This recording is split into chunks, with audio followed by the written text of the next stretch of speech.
Vamos a empezar nuevo tema hoy. Vamos a hablar de inconsistencia temporal y lo primero es discutir por qué queremos hablar de este tema. Entonces hay varias razones por las que este tema lo quiero cubrir en la clase. Entonces primero, hay muchos escenarios en la política económica donde aparece la inconsistencia temporal como un problema. Ahorita vamos a definir en qué consiste este problema, pero sé que algunos están familiarizados porque los que están en la clase fiscal lo hemos discutido a fondo y otros se lo habrán encontrado en otros momentos.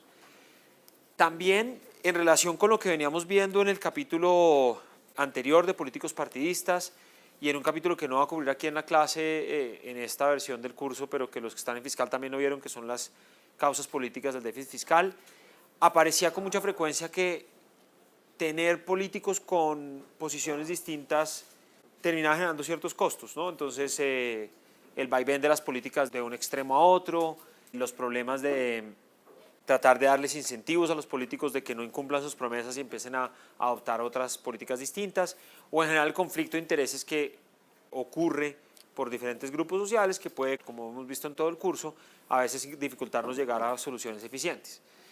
El caso de la inconsistencia temporal produce una situación particular en la cual delegar a alguien que tiene preferencias distintas, o sea, las preferencias distintas se pueden aprovechar para bien, porque la delegación a alguien con preferencias distintas puede resolver problemas de inconsistencia temporal. Pero tal vez la razón más de fondo por la cual vamos a estudiar el problema de inconsistencia temporal en la clase es porque aunque a primera vista, o sea, en apariencia, uno creería que no es un problema político, porque lo vamos a encontrar incluso cuando las decisiones son tomadas por un planificador central benevolente y no a partir de elecciones, etc. Hay una idea bastante interesante sugerida por Dreisen, en realidad le está también apoyándose en otros trabajos, donde el origen mismo del problema de la inconsistencia temporal es un origen político. Entonces, esas son como las razones por las cuales vamos a estudiar este tema. Lo primero, obviamente, es definirlo y la definición más clásica, los que están conmigo en fiscal ya la conocen, o el ejemplo más clásico que ilustra el problema de inconsistencia temporal es el caso de Ulises en la Odisea. Entonces, aquí en la diapositiva están las dos citas fundamentales, digamos, de la historia, en donde la esencia del cuento, no sé si alguien lo quiere contar. Sí, Daniel. Bueno, entonces el problema es que Ulises está en su viaje por el océano y encuentra, o pues tiene que pasar por el sitio donde están las sirenas. Y lo que pasa es que las personas que escuchan el canto de las sirenas simplemente se pierden y se tiran al mar y las sirenas se las comen. Entonces Ulises les dice, conociendo pues a priori el problema, les dice que lo amarren al mástil, bueno, sí, al mástil, sí, exacto. al mástil del barco. Ajá. Para que él no pueda pues decirles y como cambiar su opinión o cambiar sus decisiones cuando escuche el canto de las sirenas, porque él realmente lo quiere escuchar. Al resto de la tripulación les pone tapones, entonces no escuchan el problema. Cuando se acercan al sitio donde están las sirenas, pues Ulises empieza a escuchar el canto y les dice como suéltenme, déjenme salir, yo quiero irme con ellas, yo les dije que no me dejaran, pero les estoy diciendo ahora que sí. Y pues es básicamente como el cambio de ciertas condiciones, pues como el cambio del escenario hace que uno cambie las decisiones. Perfecto. Tal vez el único pero que le pondría, como usted contó la historia, es que precisamente no cambió nada. Cuando él llegó ahí, se encontró exactamente con lo que esperaba encontrarse. Unas sirenas que le iban a cantar, que le iban a hacer la tentación de más bien quedarse ahí en vez de continuar en su regreso hacia encontrarse con su esposa y con sus hijos. No cambió nada, se encontró con exactamente lo que pensaba encontrarse, pero aún así en ese momento quería quedarse con las sirenas en vez de seguir derecho. A pesar de que antes, cuando estaba planeando el viaje, lo que Ulises quería era no quedarse con las sirenas. Sabía que no era buena idea, que la gente que se quedaba con las sirenas acababa muerta, rodeada de huesos putrefactos y no sé qué. Entonces, este ejemplo Ulises ilustra muchos aspectos de la inconsistencia temporal. Ilustra básicamente que es esa situación en la cual yo, cuando pienso en una decisión que voy a tomar en el futuro, quiero hacer una acción A, pero cuando llego a esa situación, más bien quisiera cambiar y hacer la decisión B. Y no porque cambiaron las circunstancias son iguales tal cual las imaginaba yo, sino solamente porque ya no estoy en el momento pasado tomando la decisión prospectiva sobre el futuro, sino porque llegó el momento de tomar la decisión. En ese sentido es que es ser inconsistente, porque no cambió nada. Si hubieran cambiado las circunstancias no podría decir que no es inconsistente, simplemente cambiaron las situaciones y ante una situación nueva yo me porto distinto. Pero aquí no, es tal cual lo que yo esperaba encontrarme y cambio la decisión. Entonces esa es una primera cosa que ilustra la historia de Ulises, es decir, nos sirve para dar una definición formal, que es lo que hacemos en la siguiente diapositiva, y es, existe inconsistencia temporal cuando las decisiones óptimas tomadas desde un momento T para un momento T más J, por ejemplo, en este caso, no acercarse a las sirenas, son diferentes a la decisión óptima que yo quiero tomar cuando llego al momento T más J, cuando ya estoy al lado, lo que yo considero óptimo cuando estoy al lado. La otra cosa interesante de la historia es que sugiere una de las posibles soluciones al problema, que es, oiga, si usted realmente está preocupado de que el momento en que pase al lado de las sirenas usted va a tener la tentación de quedarse con ellas, aunque ex ante no es lo que usted quisiera hacer, pues entonces renuncia a su posibilidad de decisión, que fue lo que hizo Ulises. Le tapó los oídos a toda su tripulación y él se amarró al mástil para poderla subir, pero le dijo a su tripulación, no me dejen salir de acá. Literalmente amarró sus manos para dejar de tener la posibilidad de cambiar de decisión. Entonces, ese es el problema de inconsistencia temporal, y podríamos decir que hasta ahora no estoy hablando del problema de inconsistencia temporal en economía, sino que estoy hablando de inconsistencia temporal en la vida, digamos, en las decisiones de los individuos. Y hay otros ejemplos, digamos, menos épicos que el de Ulises, que estaba volviéndose a encontrarse con su esposa y sus hijos, sino que hay unos que uno ve muy en la cotidianidad. Entonces, uno que menciono siempre, porque creo que es muy diciente, y yo lo viví como estudiante, y estoy seguro que ustedes lo han vivido, es la idea esta de decir cuando uno está una noche difícil de estudio, y dice, bueno, decisión óptima a estas alturas de la noche, cuando ya estoy agotado y ya no me está entrando nada de lo que estoy estudiando, ya me saben acá hecho las diapositivas de Leopoldo y ni hablar el libro y no sé qué. Entonces digo, más bien mañana bien fresquito, recién despertado, le pego una repasada a esta vaina, me voy a despertar más temprano. Y ustedes ponen el despertador más temprano para tener un par de horitas de trabajo antes. Esa es la decisión óptima desde T. ¿Qué pasa cuando llegan a T más J, que es el día siguiente a las 5:30 de la mañana o 6, cuando ustedes se van a despertar más temprano? Que suena el despertador y dicen, más bien no, eso no es tan difícil, que es más importante que estar bien dormido para poder tener un buen desempeño, no sé qué, y vuelven y se duermen.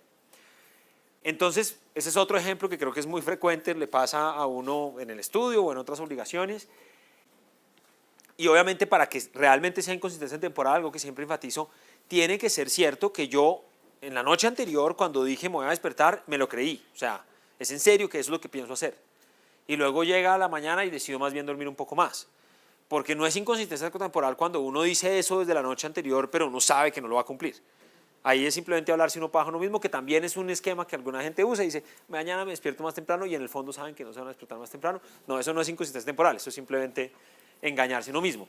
Pero la otra versión, la de que uno realmente lo piensa, pues ocurre también. Uno realmente piensa que se quiere despertar, pero llega al otro día y ya no quiere. Y hay otros ejemplos que tienen que ver simplemente con los compromisos de hacer cosas dolorosas. Por ejemplo, voy a ahorrar un poco más la próxima semana, y entonces uno dice, la próxima semana empiezo a gastarme menos, no sé qué, traigo más almuerzo de la casa, o qué, yo no sé. Y resulta que llega la próxima semana y no lo hace.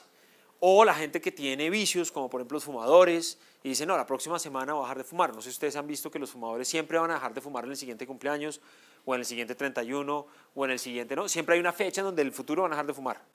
Entonces, hay muchos ejemplos, ¿no? Hay muchos ejemplos donde uno parece tener una decisión cuando mira el futuro que es distinta que cuando ese futuro ya llega. Ahora, ¿qué medidas pueden evitar el problema? Ya vimos la de Ulises. La de Ulises es el caso de amarrarse las manos y es el caso de adoptar reglas. Es decir, voy a renunciar a mis decisiones, voy a renunciar totalmente a la discreción de hacer una acción u otra. Entonces adopto una regla muy firme. Hay otras soluciones que son, por ejemplo, pensemos en el caso del despertador, me parece que hay varias soluciones que uno adopta que son, van a tener una relación con las del caso de la política económica. Una que ustedes a lo mejor pueden adoptar es delegarle a alguien más responsable que ustedes la obligación a despertarlo. Entonces le dicen, antes de dormirse, le dicen a su mamá, mira mamá, tengo un parcial mañana, voy a poner el despertador para despertarme, pero por favor asegúrate que sí me paro a estudiar. Ahí estoy delegando en alguien, en un tercero, con la idea de que ese tercero va a tener unas preferencias tan fuertes de preocuparse porque eso es realmente lo que yo necesito, que me va a obligar. Entonces, esa también la vamos a ver en la política económica. Otra que es parecida a la de Ulises, pero que la podríamos pensar incluso una versión un poquito más sofisticada que la de Ulises. Ulises simplemente renuncia a su capacidad de decisión. Pero hay otra que uno puede hacer es, oiga, yo me quiero despertar mañana temprano, pero yo sé que el yo de las 5:30 de la mañana es un yo más perezoso que lo que el yo de ahora cree que es el yo de las 5:30 de la mañana. Entonces el yo de hoy, desde ya va a jugar un juego con el yo desde las 5:30 de la mañana. Y entonces, ¿cuál es el juego? Anticipar los incentivos del yo de las 5:30 de la mañana y hacer algo para que ese yo de las 5:30 de la mañana en efecto se despierte. Y hay herramientas para eso. Entonces, por ejemplo, yo les contaba en la clase fiscal, hay un despertador que empieza a sonar, tiene unas rueditas y sale volando, empieza a dar vueltas. Y entonces uno tiene que ir a perseguirlo. Y entonces, pues ya después de haber perseguido el despertador, pues ya uno se despertó. La persona que compra ese despertador está anticipando sus incentivos que va a tener después a no cumplir las promesas que quería hacer, ¿no? A cambiar su decisión. Unas versiones menos tecnológicas de ese despertador es simplemente el truco de poner el despertador más lejos de la mesa noches. No ponerlo puro ahí al lado, sino ponerlo más lejos y uno se tiene que parar y ya cuando uno se ha parado puede ser más difícil que se vuelva a meter a las cobijas. Aunque como siempre digo, casos se han visto, ¿no? De que uno va medio sonámbulo, apaga y vuelve y dice 5 minuticos que se alargan más. Entonces eso es como hacer un juego más sofisticado y anticipar, no ser ingenuo con respecto a mis incentivos del futuro. Ese es otro tipo de solución. Otro tipo de solución es cuando el costo de no cumplir la decisión que uno tenía, uno lo aumenta porque enfrenta, por ejemplo, un costo reputacional con un amigo. Uno dice, oiga, mañana encontrémonos en la biblioteca bien temprano para estudiar. Y ahí uno la puede pensar un poquito más, porque si uno no llega, está pagando un costo de reputación con el amigo y ya después el amigo la siguiente vez que uno le diga, veámonos a las 7 para estudiar, ya el amigo sabe que uno no va a llegar a las 7. Y si es una persona que uno le sirve estudiar, que uno le funciona, no sé qué, de golpe uno dice, bueno, me pago un costo adicional. Entonces puede ser una forma de comprometernos. Listo, despertémonos mañana y nos encontramos aquí a las 7 y los dos sentimos ese compromiso mutuo y entonces aumentamos, digamos, el costo de reputación de ir a fallar. Todas esas soluciones, la primera que es como la de Ulises, como las reglas, la delegación de la mamá responsable y la reputación, todas pueden estar presentes también en la política económica. Pero estos ejemplos de la vida real o de la vida más cotidiana, distintos a la política económica, sirven para ver un poquito el tipo de cosas que pueden resolver el problema de inconsistencia temporal. Uno puede mezclar soluciones, uno puede renunciar a ciertas dimensiones de la discrecionalidad, pero además delegar parte de la decisión y además enfrentar un costo reputacional. O sea, estas no pueden ser complementarias. Entonces, vamos a hacer dos cosas. Primero, vamos a plantear cómo puede uno modelar esto de estas decisiones individuales y la inconsistencia. ¿De qué manera podría uno capturar eso en un modelo muy sencillo de decisión individual? Pero luego lo que realmente nos importa más es estudiar esto en el contexto de la política económica. Entonces vamos a ilustrar el problema de inconsistencia temporal en la política económica con un ejemplo clásico, aunque podríamos dar muchos más. El ejemplo clásico que vamos a utilizar es el ejemplo del sesgo inflacionario en la política monetaria para discutirlo en el contexto de los temas que nos interesan en la clase. Pero para darles muy rápidamente una idea de cómo podría uno modelar esto viene de un trabajo viejo de Strotz.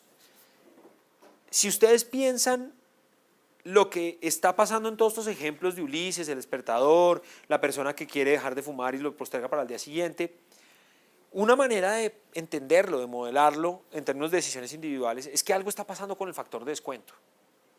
Es que cuando yo estoy pensando en el futuro y pienso en qué tan impaciente voy a ser para gozar un poquito más de utilidad, pienso, yo no voy a ser tan impaciente, yo voy a ser capaz de renunciar a ese último minutico de sueño y voy a ser capaz de pararme y ponerme a trabajar. Uno piensa eso cuando piensa en qué tanto me va a doler el sacrificio de utilidad en el futuro y siempre no me va a doler tanto. Pero cuando ya el futuro no es el futuro sino es el presente, como que me vuelvo más impaciente y digo, no, yo quiero ya disfrutar estos 2 minutos de sueño, o yo quiero ya fumarme este cigarrillo, o yo quiero ya, cualquiera de los ejemplos que di, yo quiero ya quedarme aquí en parranda con las sirenas. Entonces, podríamos tratar de modificar de alguna forma el modelo que tenemos sobre cómo se descuenta el futuro para que incorpore eso. El punto es que los modelos que tenemos hasta ahora no tienen eso. El descuento usual que utilizamos, por ejemplo, aquí está en tiempo continuo, en tiempo discreto, por su versión de tiempo continuo se conoce como descuento exponencial, es una función que va cayendo suavemente y en donde el grado de sacrificio que hay en una unidad de utilidad en momento 1 versus un momento 2 es el mismo grado de sacrificio que hay cuando yo comparo un momento 10 versus un momento 11. Si yo comparo un momento, inmediatamente del momento 1 al momento 2, ¿cuánto me valoro una unidad de utilidad en 1 respecto a una unidad de utilidad en 2? A mí me importa más la utilidad de 1 respecto a la utilidad en 2 y la cantidad en la que descuento la de 2 es en esta notación delta. O sea, me importa solo una fracción delta, la utilidad de 2 comparado con la utilidad de 1. Y si comparo 10 con 11 va a ser lo mismo. En el caso discreto, en el periodo 11 va a tener delta a la 11, en el periodo 10 va a tener delta a la 10. ¿Cuánto me importa menos el periodo 11 versus el 10? Pues el periodo 11 me importa simplemente una proporción delta de la utilidad del periodo 10. Entonces, eso digamos en el tiempo discreto. En el tiempo continuo lo que captura esa misma decaimiento continuo es este descuento exponencial. Pero entonces podemos es cambiar ese supuesto. La forma como podemos cambiar ese supuesto es como está aquí en la parte baja de la siguiente diapositiva, que incorpora esta idea de que los sacrificios vistos del futuro no son tan dolorosos como cuando ya el futuro es el presente. Entonces esta ecuación muy sencilla que tenemos acá, la ecuación 1, fíjense que si yo comparo la utilidad del periodo t más 1 y t más 2, en t más 2 la descuento en beta por delta cuadrado. Eso es lo que me importa la utilidad del periodo t más 2 en comparación con la utilidad del periodo t. El periodo t más 1 lo descuento en beta por delta. Es decir que mi nivel de impaciencia entre t más 2 y t más 1, cuando yo lo estoy viendo desde este momento del tiempo t, yo considero que realmente la diferencia entre los dos viene simplemente dado por un factor delta. La utilidad de t más 2 me importa apenas una fracción delta de la utilidad de t más 1. Ese es el grado de mi comparación entre los dos periodos.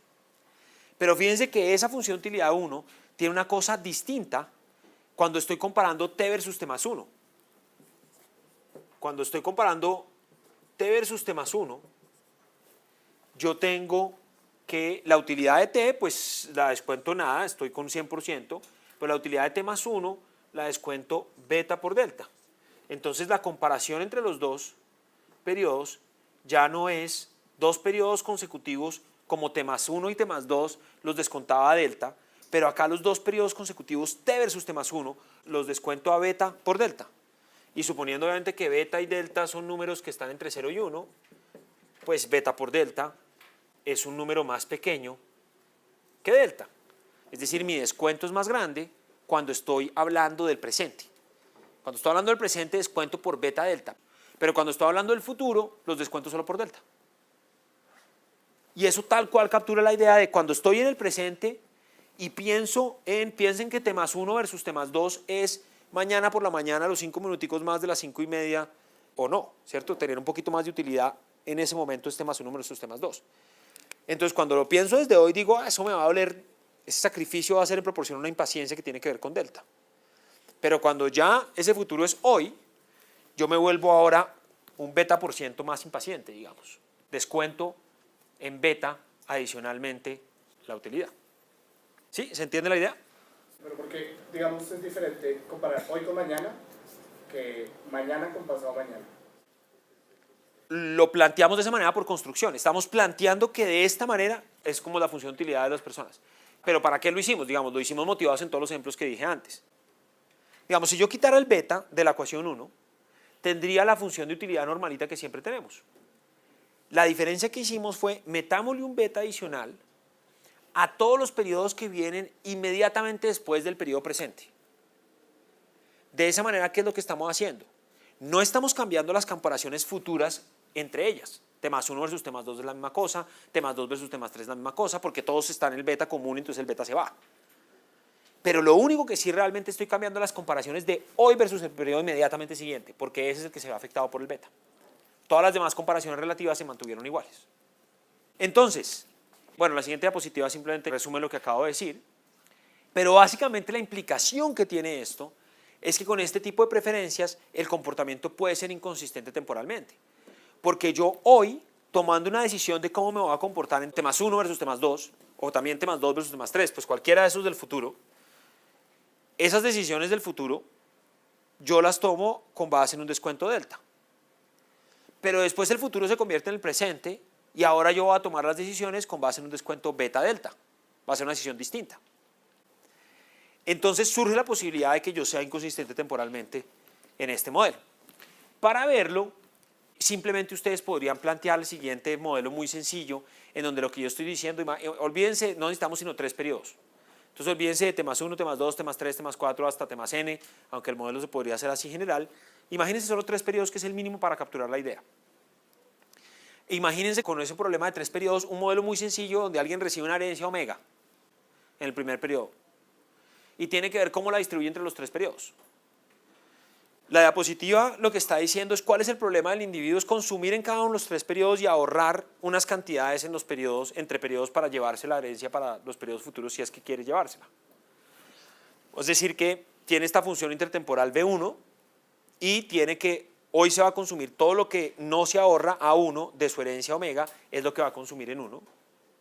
En 2 va a poder consumir su ahorro, 1 más R de rendimiento que tiene por A1, neto de lo que decía ahorrar para el siguiente periodo. Y en 3 va a poderse consumir sus ahorros y se los va a consumir todos porque en este modelo solo hay 3 periodos. Si ustedes mezclan esas 3 restricciones en cada periodo de tiempo, enchufando A1 de la primera en la segunda y a su vez eso después combinándolo con A2 con la tercera, para poder tener simplemente todo en términos del consumo y la riqueza, el valor presente de la riqueza, que es simplemente una herencia que recibe en el primer periodo, tiene que ser el valor presente del consumo, que es lo que dice la restricción intertemporal de la parte de abajo de la diapositiva. Normalmente, en muchos modelos que hemos encontrado hasta ahora, nosotros suponemos, desde hoy, tomo una decisión para aquí en adelante. Y no nos tenemos que preocupar por nada más, porque si en adelante le diéramos la oportunidad al individuo de cambiar de decisión, no la cambiaría. Tomaría la misma decisión. Pero ahora lo que estamos diciendo es, bueno, si estoy desde hoy pensando cómo gasto la plata de mi herencia en los 3 periodos, voy a tomar una decisión. ¿Cuál va a ser? Ahorita la vamos a calcular. Pero después la vamos a comparar, oiga, y si después la persona pudiera cambiar de decisión, ¿será que la cambiaría? Y si la cambia, a pesar de que las circunstancias no han cambiado, porque aquí no estamos metiendo incertidumbre, no estamos metiendo ningún cambio, pues es inconsistente temporalmente. Sí. Pero sí cambiaría la función de utilidad. O sea, porque estoy viendo las próximas multiplicado por un factor beta, pero cuando llega acá, la utilidad ya no es factor beta. Entonces, ¿cómo si la utilidad cambiará temporalmente? Sí, muy buen punto. Lo que tú estás diciendo es, algo tuvo que haber cambiado, entonces lo que estamos diciendo es las circunstancias externas no cambiaron, entonces la inconsistencia viene porque mis preferencias no son consistentes. Y mis consistencias tienen esta característica de que se modifican. Pero tiene razón que alguien podría decir, pero ¿por qué inconsistente? Simplemente si ahora tengo otras preferencias, entonces ¿qué importa? Y ahí la pregunta filosófica es un poquito complicada porque es, bueno, ok, pero lo que realmente queremos es encontrar la decisión que haga al individuo lo más feliz posible. Pero ok, lo más feliz posible con respecto a cuál función de utilidad, la que él tiene cuando se para desde el periodo 1 o cómo cambia cuando llega al periodo 2. Entonces ahí hay toda una discusión de cuál debería ser. Porque claro, si la persona quiere cambiar la decisión después, es porque hay algo que lo haría más feliz. Pero lo haría más feliz al nuevo yo, no haría más feliz al yo de antes que había tomado una... ¿Y cuál es más importante? Entonces hay toda una discusión en la literatura de uno qué hace con eso. Pero tú diste en el meollo del asunto de que, bueno, si modelamos de esta manera la inconsistencia temporal, ¿cómo debemos pensar cuál es nuestra métrica de utilidad? ¿Cómo debemos evaluar cuál es una decisión mejor que otra? Y ese asunto es complicado y no es que sea fácil tener una respuesta clara. Luego de eso no te tengo una buena respuesta. Pero si es una forma sencilla que está anclada en algún criterio que parece más o menos realista de por qué cambian las decisiones los individuos. Esta noción de que son un poco más impacientes respecto a las cosas presentes que el futuro. Y alguien podría seguir defendiendo que nos quedemos viendo la función de utilidad esa como más largo plazo en vez de la de cada instante, pero es cierto que también podría uno hacer la defensa contraria y decir, no, pero si lo óptimo es dormir un poquito más, pues la persona está más feliz haciendo eso que estudiando un poco más. Así que sí, muy buen punto. Sí. O sea, eso no significa que el individuo sea irracional. ¿Cuál individuo? Porque entonces aquí hay como dos yos. El yo que tiene esta B1 y después cuando lleguemos al siguiente periodo cambia su función de utilidad. Entonces, ahorita podemos hablar de qué sería el individuo más racional. Pero intuitivamente el individuo más racional es el individuo que sabe que hoy tiene esta función de utilidad y mañana tiene la otra. Y entonces ahí podríamos pensar en ese como el individuo más racional que incorpora sus propios cambios de impaciencia. Pero entonces, bueno, ustedes ya anticiparon todo, entonces todo va a ser fácil. ¿Qué pasa? Si solucionamos este problema, podemos escoger condiciones de primer orden con respecto a C1, C2, C3, pero simplemente para ilustrar el problema, si ustedes encuentran la condición de primer orden con respecto a C2 y C3 y la combinan, encuentran la ecuación típica de Euler que nos plantea cómo voy a sacrificar una unidad de consumo hoy, periodo 2, versus una unidad de consumo en periodo 3. Y básicamente pues da esta relación en donde el lado izquierdo es pensando, por ejemplo, en un poquito menos de consumo en 2, que implica un sacrificio en utilidad marginal igual a U' de C2. Pero el beneficio de eso es que obtengo 1 más R recursos mañana, que consumidos, cada uno de ellos da una utilidad marginal de U' de S3, luego la utilidad adicional que yo tengo es 1 más R U' de S3, pero como lo voy a obtener un periodo más tarde y el descuento intertemporal entre estos dos periodos es solo delta, pues lo tengo que descontar por delta. Entonces el beneficio es el lado de la derecha, el costo es el lado de la izquierda, y aquí estamos igualando beneficio y costo marginal. No hay nada que el individuo pueda hacer cuando iguala beneficio y costo marginal para ser más feliz. Son exactamente igual lo que está ganando con esa última unidad de ahorro respecto a lo que está perdiendo con esa última unidad de ahorro, entonces llegó al máximo de su función de utilidad. Entonces, esa es la decisión óptima, típica ecuación de Euler para decisión de consumo entre periodos. La encontramos simplemente a punta de plantear el lagrangiano del problema anterior y encontrar condiciones de primer orden solo con respecto a AC2 y AC3 y combinarlas, y nos da esta ecuación 2. Para que nosotros sea todavía más sencillo el modelo, si uno supone que la tasa de impaciencia del individuo es igual a la tasa de interés, entonces fíjense que esta ecuación 2 implica que el consumo va a ser constante entre los dos periodos. No va a consumir más en 2 que en 3, sino exactamente la misma cantidad. Básicamente porque lo que le está premiando el mercado con tasas de interés por ahorrar un poquito es exactamente lo mismo que a él le duele sacrificar un poquito de recursos hoy. Entonces no hay ningún incentivo para hacer un poco de sacrificio o de ahorrar más de la cuenta, ni tampoco hay ningún incentivo para pedir mucho crédito porque la tasa de interés esté bajita. Entonces el individuo simplemente dice, no, pues no me están dando como ningún premio por ahorrar, ni me está saliendo barato el crédito en términos de lo que es la tasa de interés comparado con lo que a mí me duele postergar utilidad, entonces consumo lo mismo entre los dos periodos. Ahora, ¿qué pasa si pasa el tiempo? Ya no estamos en el periodo 1, llegamos al periodo 2, y llegamos al periodo 2 y con miras a la función de utilidad que nosotros teníamos, la función de utilidad ahora es esta función V2. Hoy no hay descuento y mañana hay un descuento beta por delta. ¿Y cuál es la restricción que le queda al individuo? C1 ya se hizo, ya se acabó. La restricción presupuestal que le queda es el valor presente neto de los recursos que tenga hoy, debe ser igual al valor presente neto de los gastos que haga. Los recursos que tiene hoy son lo que haya ahorrado ayer más sus rendimientos, y el consumo en valor presente C2 más C3 sobre 1 más R. Esta la podríamos haber encontrado combinando las restricciones presupuestales que quedan vigentes, que son las de 2 y 3. La de 1 ya fue. Y si hacemos condición de primer orden para C2, condición de primer orden para C3 y las combinamos, tenemos una nueva ecuación de Euler que es la misma que antes, pero el descuento ya no es delta sino es beta por delta.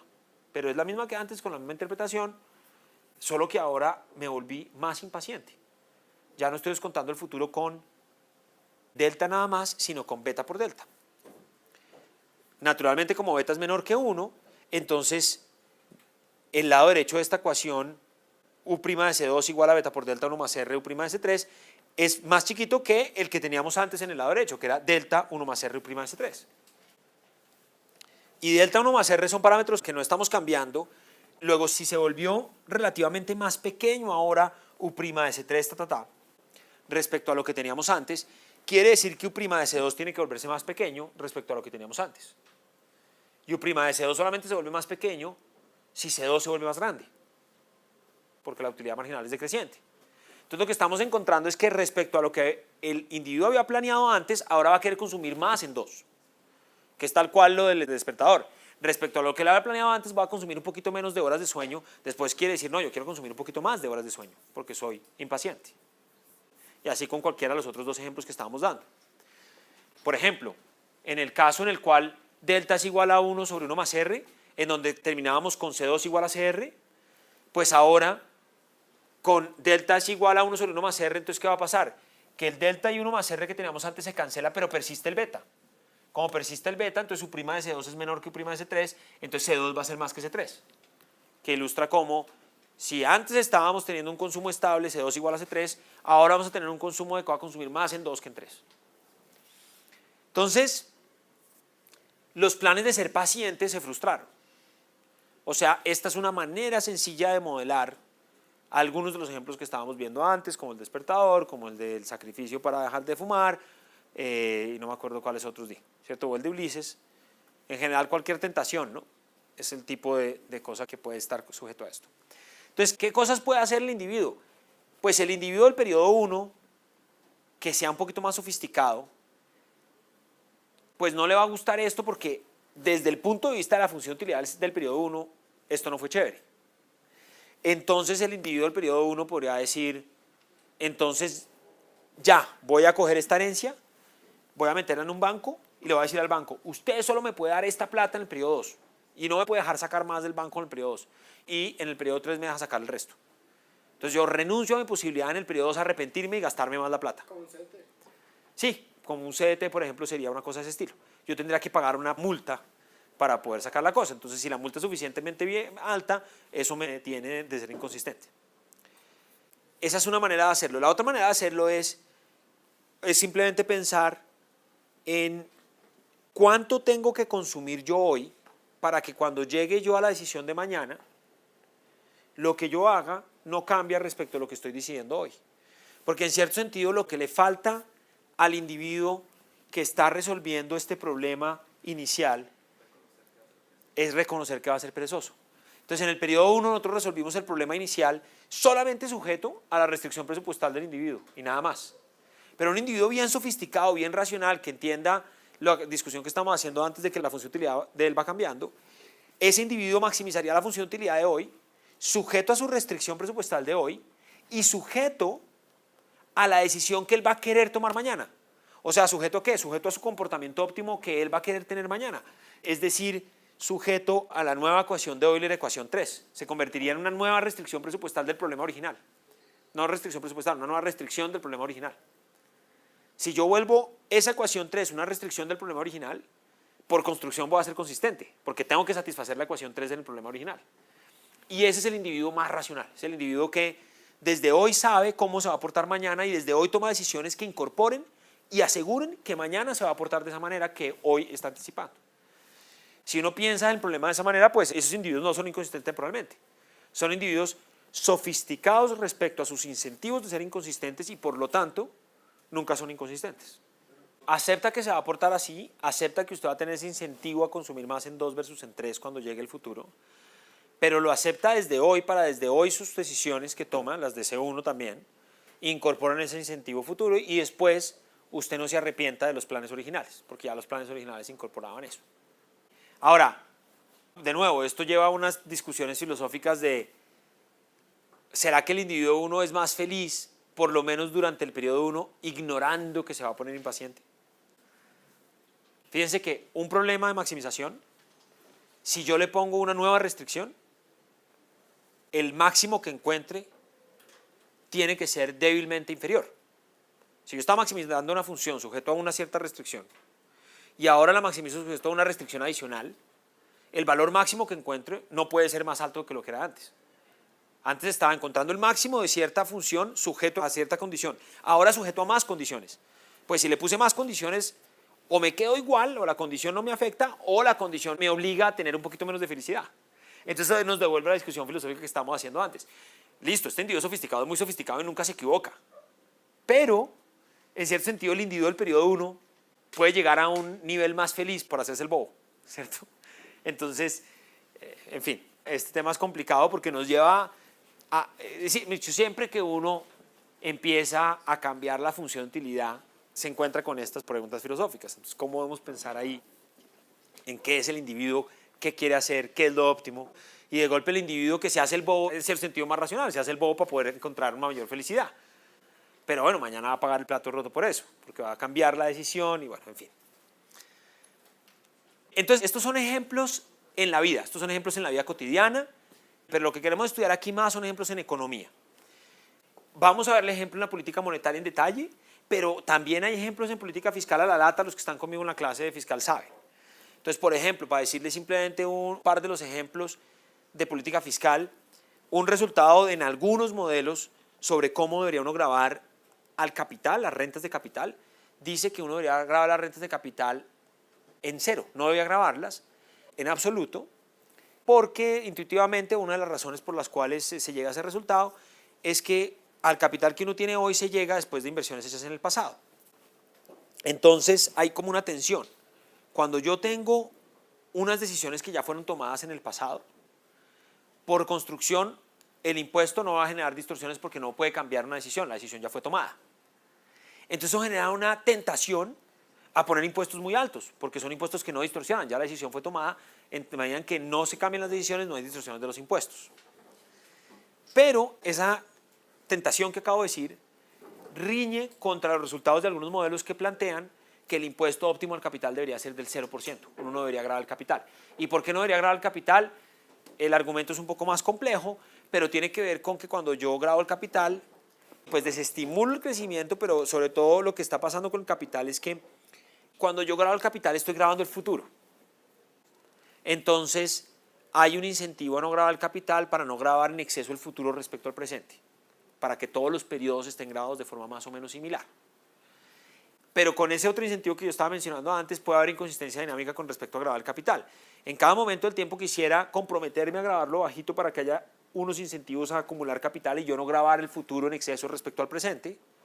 Pero una vez ya se acumula capital, como ya eso ya se hizo, yo quisiera poner una tasa muy alta y hay un problema de inconsistencia temporal. Algo similar pasa con el pago de la deuda. Uno quiere prometer que va a pagar la deuda para que la gente le preste y uno dar la imagen de que es buena paga y todo.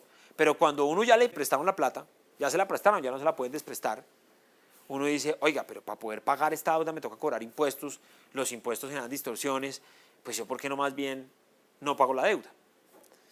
Esa es una tentación fuerte, pero puede ser costoso. Entonces ahí también podemos ver algunas de las soluciones al problema de inconsistencia. Oiga, usted puede hacer eso, pero de golpe enfrenta un costo en reputación tan grande que nunca más le vuelven a prestar o durante mucho tiempo no le prestan, entonces de golpe por eso usted no lo hace. ¿Cuál es la solución de reputación? O las reglas, una regla que lo obliga a uno a tener una disciplina fiscal que hace que uno sí pueda pagar las deudas. Entonces, en fin, hay varios ejemplos. Y aunque me voy a concentrar en el caso de política monetaria, lo que va a ser interesante es que aún antes de que lleguemos a plantear que el problema de inconsistencia temporal tiene en su raíz un fenómeno político, en el contexto de este curso nos interesa estudiarlo porque muchas de las soluciones al problema de inconsistencia temporal le dan un papel importante a cómo las instituciones políticas manejan el problema. Entonces, por ejemplo, países que tengan unas instituciones muy débiles que le permiten al gobierno estar subiendo en la tasa de impuestos a gente que había tomado decisiones de inversión con base en otro régimen tributario, pues son países que van a favorecer más la inversión, o países que tienen instituciones que favorecen que uno sí esté bien juicioso siempre pagando la deuda, van a tener menores tasas de interés enfrentando por su deuda, van a tener un mejor resultado. Entonces, de una nos dan ideas sobre tipo de instituciones políticas que pueden ser importantes para el mejor desempeño económico. Y de hecho, hagamos un paréntesis para mencionar eso, para mirar si hay evidencia de que las instituciones políticas pueden ayudar a resolver parte de este problema. Entonces, podemos hacer un paréntesis para eso, aunque ahora que estoy pensando, hace rato no leemos una lectura como más aplicada, entonces leamos para la próxima clase el trabajo de Acemoglu, Johnson, Cherubini y Robinson sobre los bancos centrales independientes. Y lo discutimos un poco en el contexto de la evidencia empírica sobre el rol de ciertas instituciones para resolver los problemas de inconsistencia dinámica. Entonces, si quieren, déjenme postergo un poco el análisis de esta evidencia empírica para que la discutamos en el contexto de ese paper y yo les cuento algunos otros papers que pueden conectar un poco el tema de instituciones con que también se soluciona el problema de inconsistencia temporal. Tal vez entonces, dado que voy a hacer eso, lo único que quiero es resaltar de este recuadro es que, por ejemplo, si creemos que una de las cosas que puede hacer que la inconsistencia dinámica le genere un costo a la economía es que los gobiernos tomen decisiones muy arbitrarias que estén cambiando cada vez que enfrenten la tentación de hacer alguna cosa. Entonces quiero atraer inversión extranjera, pero una vez llega la inversión extranjera me da la tentación de nacionalizar esa cosa o cosas de ese estilo. Uno podría pensar que países que tengan un ejecutivo que tiene más pesos y contrapesos, que tiene más restricciones, que no puede tomar esas decisiones arbitrarias, sino que tiene que tramitarlas en el Congreso, que tiene que haber un proceso más o menos razonable, etcétera, deberían tener mayor inversión extranjera. Entonces esta gráfica, este diagrama de dispersión muestra que aunque la correlación no es perfecta, parece ser positiva entre que países que tienen más restricciones al ejecutivo, medidas como lo hace la base de Polity 4, tienen una tasa de inversión extranjera directa como porcentaje del PIB en promedio más alta. Esto puede ser por muchísimas razones, aquí puede haber endogeneidad, puede haber variables omitidas, todo lo que ustedes quieran, pero es consistente con la idea de que tener instituciones que impiden que los formuladores de política estén demasiado presos de sus problemas de inconsistencia dinámica puede servir para obtener mejores resultados en el largo plazo. Ahora, vamos a discutir a fondo posibles costos que tienen estas cosas también, o sea, no hay almuerzo gratis, ¿no? Tener algunas reglas muy estrictas también puede tener problemas, ¿ok? Entonces, dicho eso, entremos a hablar del ejemplo clásico del sesgo inflacionario en la política monetaria como un ejemplo de inconsistencia dinámica que nos va a resultar útil. Entonces, este modelo de Barro-Gordon básicamente lo que plantea es, o se construye sobre el trade-off entre inflación y producción que puede existir en el corto plazo en la economía. La idea básicamente es pensar en este trade-off como un trade-off que no es permanente, sino un trade-off que existe en la práctica, pero que realmente solamente son los estímulos no anticipados a la demanda los que podrían generar un incremento en la producción. Y en ese sentido, aunque pueda haber una relación estadística entre inflación y producción, los gobiernos tienen una dificultad en explotar esa relación. En otras palabras, digamos, para los que han visto la clase monetaria, lo que estamos diciendo es que no existe una curva de Phillips en el largo plazo que pueda ser explotada por la autoridad monetaria. Tal vez la frase que mejor captura esto es una frase que no sé si ustedes han oído. ¿Ustedes oyen Bob Marley?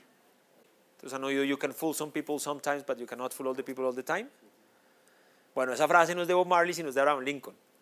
Pero yo la conocí por Bob Marley.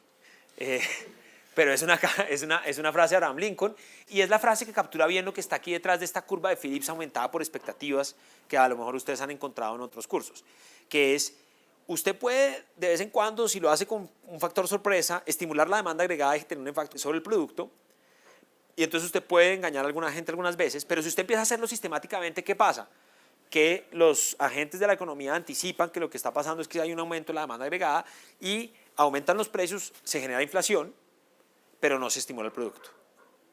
Esa es la noción básica en la cual vamos a construir, pero el punto de este modelo es que aun cuando esa es la realidad, aun cuando uno no puede en el largo plazo estimular el producto, porque si uno trata de full everybody all the time, digamos, si uno trata de hacer eso, termina con inflación sin más producto, a pesar de eso, hay una tentación a tratar de explotar esa relación, a pesar de que no es explotable, y genera un sesgo inflacionario en la política monetaria. Y interesante, al menos a primera vista, es un problema que parece surgir incluso sin un conflicto político, porque ese es un problema que le surge incluso a un planificador central benevolente, un individuo que está tratando de maximizar la utilidad de los ciudadanos. Entonces, esa es la idea. ¿Cómo es la notación y cómo es el modelo? Los supuestos son súper sencillos. Imagínense que, como en la ecuación 4, hay una relación entre la brecha del producto respecto de su nivel que existiría en una situación de plena flexibilidad de precios, es lo que vamos a llamar Y moño. Hay una relación entre esa brecha y la brecha de la inflación respecto a las inflaciones esperadas. Entonces, cuando la inflación es relativamente más alta de lo que se esperaba, el producto puede hacerse a un nivel más alto cuando tenemos plena flexibilidad de precios. Y planteamos simplemente esa relación. Entonces, el único parámetro importante en ese modelo de que lo estamos planteando tan sencillo, simplemente B es un parámetro que captura qué tanto responde la producción a esas sorpresas inflacionarias. Y el otro parámetro importante, Y moño, fíjense que aquí dije, es el nivel de ingreso que prevalecería en una situación de flexibilidad de precios, y cuando Pi es igual a Pi E, llegaríamos a Y moño. Pero vamos a plantear, y esto va a ser importante para el sesgo inflacionario, que ese Y moño es menor que un Y estrella, que es como la noción del producto potencial de la economía, al que quisiéramos llegar, pero que hay cosas que nos detienen de llegar a ese producto potencial. ¿Por qué Y moño está por debajo del producto potencial? ¿Por qué en plena flexibilidad de precios no necesariamente llegamos al producto potencial? Pues porque puede haber todo un conjunto de imperfecciones adicionales en la economía que nos impiden llegar al producto potencial. Puede haber situaciones de mercados con estructuras no competitivas que hacen que se corte la producción y entonces no llegamos al producto potencial. Puede haber impuestos que establece el gobierno que generan distorsiones muy fuertes que nos impiden llegar a un producto potencial. Pero quisiéramos acercarnos al producto potencial. Entonces, eso va a ser importante, ese Y moño menor que Y estrella. Entonces, lo que vamos a plantear ahora es que las autoridades pueden elegir la inflación en cada periodo y que los hogares son muchos individuos que pueden ser representados por un individuo representativo. Y vamos a suponer que el individuo representativo tiene una inflación óptima, pie estrella, y que al individuo representativo también le gustaría que el producto esté cerca al potencial. No está bueno que la economía esté sobrecalentada, muy por encima del potencial, pero tampoco que esté muy débil y esté por debajo del potencial. Entonces, una manera de capturar eso es que la economía o los individuos representativos, el agente representativo tiene una función de pérdida que viene dada por esta ecuación 5. Es más infeliz en la medida en que el ingreso se aleje del potencial en cualquiera de las dos direcciones, si la economía está sobrerecalentada o está muy deprimida. Y tampoco le gusta que la inflación sea excesivamente baja o excesivamente alta. Le gustaría que haya un nivel de inflación que garantice estabilidad de precios sin que lleguemos a una situación de deflación o cosas de ese estilo. Para que nos quede bien sencillo ese pie estrella lo vamos a normalizar a 0. Pero pues no tiene que ser así. Podemos estar cargando con un pie estrella en todo el modelo, no cambia nada. Y fíjense que el parámetro A va a ser importante. El parámetro A va a ser a la sociedad que tanto le importa las distancias de la inflación respecto a lo óptimo en comparación con las distancias del producto respecto a lo óptimo. Entonces, si A es igual a 1, le importa lo mismo las dos cosas. Si A es mayor que 1, está más preocupada por la inflación que por las brechas del producto. Si A es menor que 1, pues al revés. Bueno, muy bien. Entonces, si las autoridades de política son benevolentes, es decir, si aparentemente no tenemos ningún problema político, no parece un modelo de los de esta clase, sino parece un modelo del enfoque normativo tradicional de la economía, pues las autoridades van a encontrar la inflación para minimizar esa pérdida. Ahora, ¿qué inflación van a establecer? Va a depender crucialmente del orden en que se toman las decisiones y de la credibilidad que tenga la autoridad monetaria. Entonces, para empezar, estoy suponiendo que las autoridades monetarias tienen total credibilidad, fijan un anuncio de inflación y las personas lo creen. Y después, ¿qué hace la autoridad? Implementa esa inflación. Entonces, un caso en el cual hay plena credibilidad sobre lo que las autoridades hacen. Las autoridades dicen, el Banco de la República va a establecer una inflación de tanto, la gente se lo cree y el Banco de la República cumple. En ese caso, fíjense que si yo trato de minimizar la pérdida anunciando cierta inflación, sujeto a que tengo esta curva de Phillips o relación entre las sorpresas de inflación y el producto en relación a su nivel de flexibilidad de precios, y sujeto a que la inflación que yo anuncio es la misma que los individuos esperan y es la misma que implemento, pues yo puedo simplemente sustituir estas restricciones en la función objetivo. ¿Y qué pasa cuando sustituyo estas ecuaciones en la función objetivo? Como pi t es igual a pi t, entonces yt va a ser igual a y moño. Entonces en el primer término de la pérdida, en vez de tener yt, tengo y moño menos y estrella.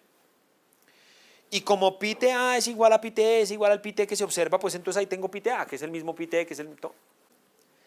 Y entonces, ¿cómo hago? ¿Cuál es mi anuncio óptimo? Pues el primer término no depende de mi anuncio. La inflación va a ser igual a la esperada, va a ser igual a la anunciada, luego yo no voy a poder generar ninguna sorpresa.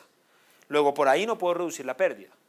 Solo me queda para reducir la pérdida escoger pi ta y afectar ahí la pérdida que viene por la inflación. ¿Qué escojo? Pues cero inflación. Anuncio cero inflación, que es la inflación óptima de los individuos, y produzco cero inflación y cumplo con eso. Y la pérdida, ¿cuánto es? Pues la pérdida simplemente va a terminar quedando el término, que es lo que está en la siguiente diapositiva. En ese caso, escojo pi ta y la pérdida va a ser simplemente la distancia de y moño respecto a y estrella. Pero entonces, si es el caso, ahora piensen en lo siguiente. Listo, hay cero inflación, los individuos me creyeron. Y ahora piensen en los incentivos en la autoridad monetaria. La autoridad monetaria podrá decir, oiga, ya que esta gente me creyó y yo no estoy perdiendo nada por el lado de la inflación, no tengo pérdidas por ese lado, ¿no será que yo debería aprovechar, y ya que ellos se fijaron pi t en 0, si yo genero un poquito de pi t, entonces yo logro subir yt un poco sobre y moño, y si yo logro subir yt un poco sobre y moño, entonces yo logro acercar y a y estrella. Y si yo logro acercar ya a Y estrella, reduzco un poco la pérdida por el lado de la brecha del producto. Claro, la aumento por el lado de la inflación porque para hacer eso tengo que generar un poquito de inflación. Pero el punto importante es que cuando la inflación está en cero, piensen que yo les dibujo una función cuadrática que captura las pérdidas por el lado de la inflación, ¿cierto? Entonces, digamos, la pérdida que viene solo de la inflación es una función cuadrática y la pérdida que viene del lado del ingreso es una función cuadrática. Lo que estamos es que en la solución original, en donde pi t a es igual a pi t es igual a pi 0, estoy en el origen, en la función cuadrática de la pérdida de la inflación. Y en cambio, estoy en algún punto por allá positivo que viene dado por la brecha que hay entre y moño y y estrella. Estoy por allá en un punto positivo generando cierta pérdida.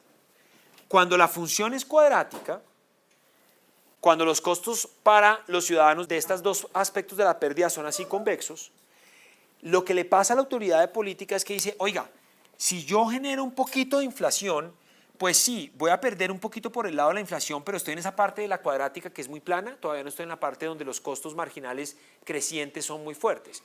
Entonces tengo un sacrificio que en algo me va a doler, pero la ventaja es que gracias a eso voy a bajar la pérdida por el lado del producto, y entonces si yo logro bajar la pérdida por el lado del producto, es importante porque por el lado del producto sí estaba en la parte más convexa, más de la derecha, más positiva de la función de pérdida. Entonces puede ser que en ese cálculo la autoridad de política diga, oiga, yo estoy dispuesto a tener un poquito de sacrificio en la pérdida por inflación generando esta sorpresa, a punta de tener este gran beneficio en el aumento del producto por haberse generado esa sorpresa. Esa es como la identidad, se las voy a mostrar ahora con las ecuaciones. Con las ecuaciones, ¿qué es lo que estoy diciendo? Imagínense que el gobierno ya dice, oiga, la gente está convencida de que la inflación es cero. Y diciendo, oiga, ya que la gente cree que la inflación es cero, ¿cómo me queda el YT? Me queda que es igual a Y moño más B pi t. Y es lo que estoy poniendo acá en esta diapositiva en la nueva función de pérdida. Que la función de pérdida va a ser Y moño más B pi t menos Y estrella, al cuadrado en el lado que tiene que ver con el producto. Y en el lado que tiene que ver con la inflación, tengo pi t. Ahí el gobierno está diciendo, dándoselas del chacho porque ya logró poner la inflación en cero. La inflación esperada la puso en cero, incorporó esa idea y está mirando esta función de pérdida. Y al mirar esta función de pérdida es que dice, oiga, un poquito de pi t por el lado de que tengo a sobre 2 pi t cuadrado, pues algo duele, pero puede ser más de lo que gano por reducir el otro pedazo, y moño más b pi t menos y estrella. De hecho, si encontramos la condición de primer orden, tenemos lo que está en la siguiente línea y vemos que en efecto hay un nivel de inflación positivo que alcanza a compensar exactamente, marginalmente, lo que estoy sacrificando en pérdida por tener un poquito de inflación con lo que estoy ganando en pérdida por poder aumentar un poco el producto. Y entonces al poder hacer eso, el gobierno quisiera poner una nueva inflación, que aquí la estoy llamando inflación de inconsistencia, que es mayor que la inflación anunciada, que era cero. Y fíjense que es particularmente grande si las sorpresas de inflación B estimulan el producto y si Y estrella era muy distante de Y moño, de manera que yo tenía muchas ganas de poder acercar el producto a un nivel más alto porque estaba muy lejos del potencial.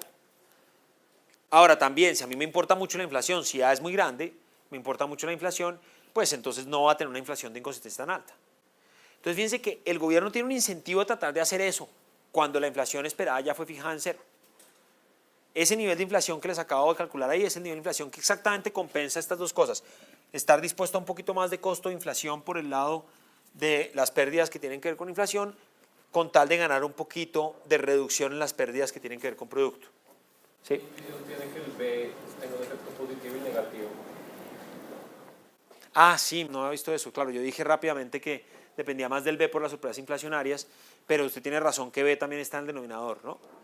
Entonces, ¿cuál es el efecto neto de B y por qué B puede estar entrando allí en el denominador? Entonces, pensemos en qué sentido es que eso nos está afectando. Lo que tenemos acá es que en la medida en que B sea más grande, si miramos la condición de primer orden, ¿no? En la medida en que B sea más grande, ante un mismo incremento marginal en la inflación, logro aumentar el producto más. Y me parece que eso es lo que explica que pueda estar el denominador en el sentido de que se requiere un menor aumento en la inflación para poder cerrar la brecha en una misma magnitud cuando B es más grande. Entonces creo que viene de ahí, porque fíjese que este B por este B cuadrado viene de que cuando yo aumento pi, tengo el costo marginal de aumentar pi, que es A pi t. Pero tengo un beneficio marginal de aumentar pi, y ese beneficio marginal de aumentar pi viene dado por este y moño más B pi t menos y estrella B.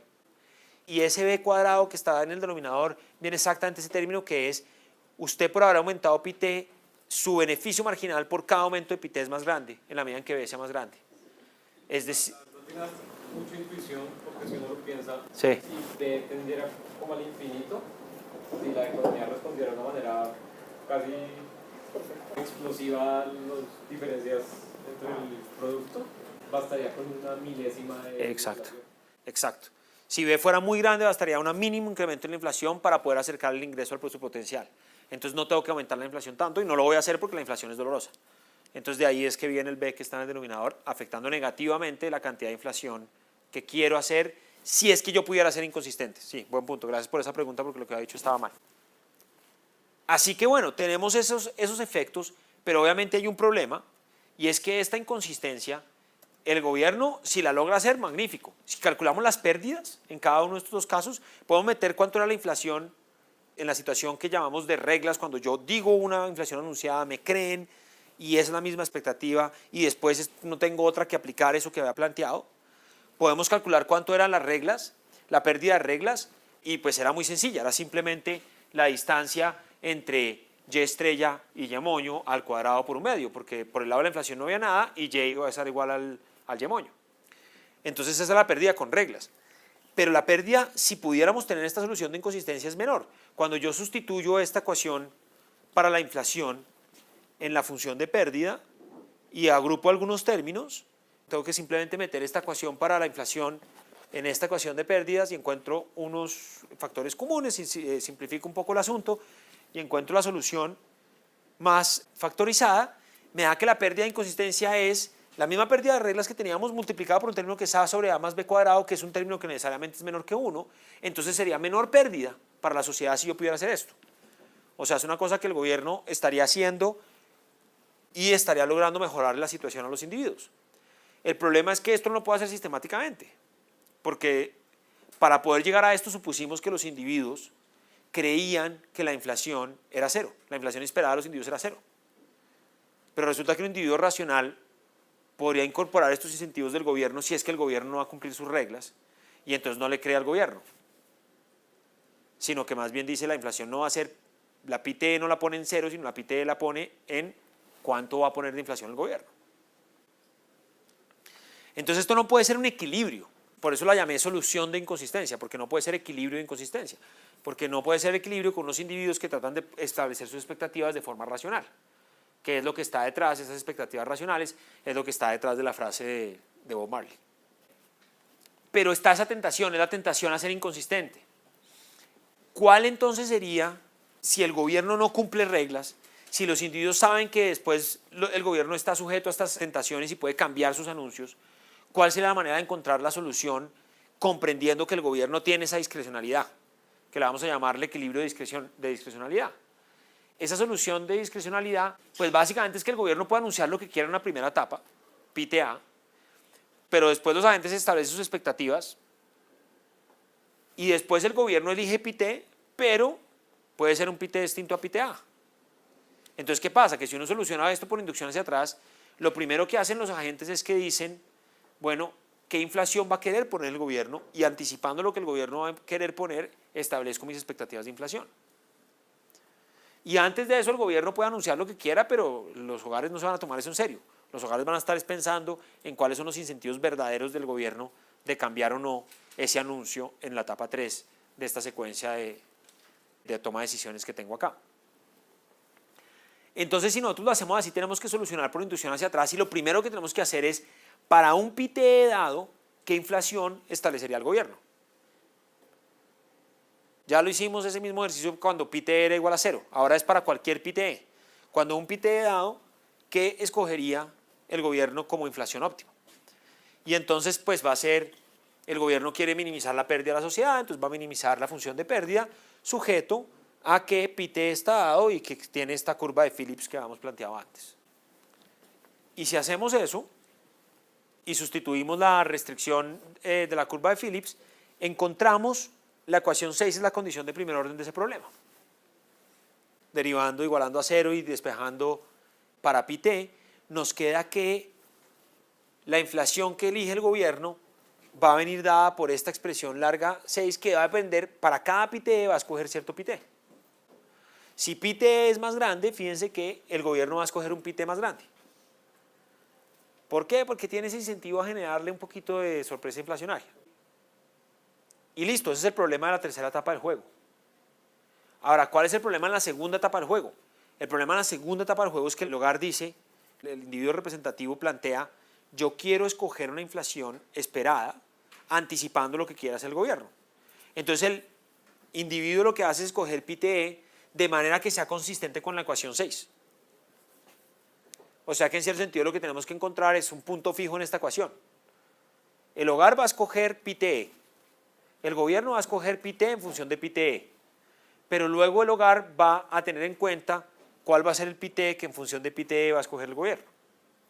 Entonces, ¿qué tenemos que hacer? Simplemente hacer P/T igual a P/T en la ecuación 6 y solucionar para esa inflación esperada, que va a ser igual a la inflación efectiva. Entonces, si igualamos P/T igual a P/T en la ecuación 6 y despejamos para ese nivel de inflación, nos da la ecuación 7, que es la inflación de discreción, que es cuál es la inflación que es consistente con que el gobierno toma una decisión que los hogares anticipan correctamente.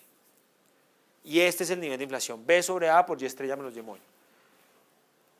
Entre más le importe a los individuos la inflación que es A, menos va a ser esa inflación de discreción. Pero entre más sirvan las sorpresas inflacionarias, B, más va a ser la inflación de discreción. Y entre más lejos del producto potencial esté el producto con precios flexibles, también más va a ser esa inflación. Ahora, ¿cuál es el problema con esta solución de discreción? Es la solución en la cual los hogares incorporaron que el gobierno cambia decisiones, y el problema con esta solución de discreción es que si uno sustituye la inflación de esta solución en la función de pérdida, llega a que la pérdida de discreción se puede expresar como está en la diapositiva. De nuevo, toca meter el P/T, factorizar algunos términos y encontrar esto de una forma más bonita, y nos da uno esto.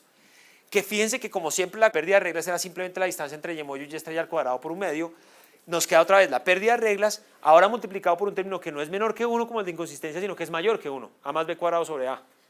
Entonces lo que tenemos es el siguiente orden de cuánto es la pérdida para la sociedad. La mayor pérdida es con discreción, la menor pérdida es con inconsistencia y las reglas están en el intermedio. Pero lo interesante de este análisis, lo que nos está mostrando es que un gobierno que pretenda engañar a sus ciudadanos para poder tener esa pérdida tan bajita de inconsistencia, lo que termina es en equilibrio con una pérdida mayor que la pérdida de discreción, si los ciudadanos son racionales y aprenden que el gobierno no cumple sus promesas, sino que toma una decisión distinta, incorporan eso y el equilibrio termina siendo el de discreción, no el de inconsistencia. Entonces sí, va por lana y sale trasquilado, eso es lo que le pasa al gobierno en este caso.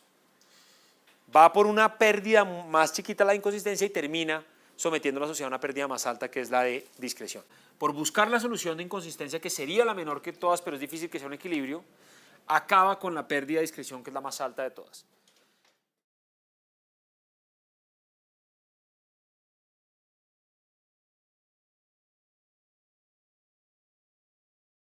Entonces, ¿qué soluciones hay? Obviamente, a este problema, pues la primera es simplemente pues reglas, adopte reglas. Si usted adopta reglas y no puede violarlas, usted no va a acabar con la pérdida de discreción, que es muy alta, en donde usted inútilmente trata de explotar la curva de Phillips, inútilmente porque es anticipado por los agentes, y termina usted simplemente con más inflación sin más producto.